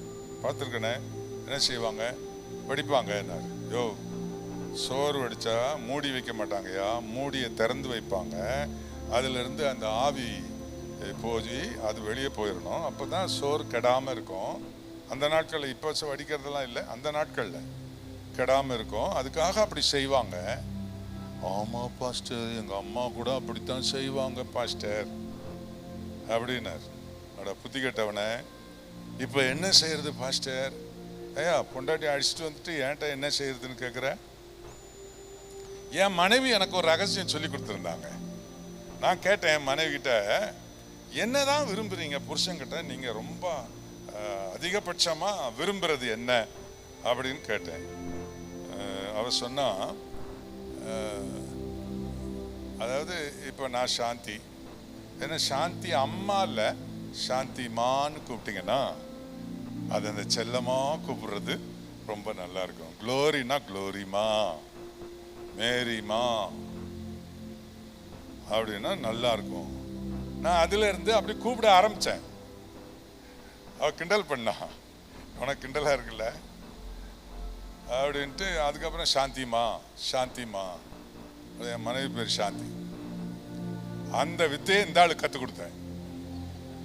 நீ என்னன்னு கூட ஏய் மேரி, முன்னாடி எப்படி கூட ஏய் மேரின்னு, அது ஆடு மாடை தான் அப்படி கூப்பிடுவாங்க.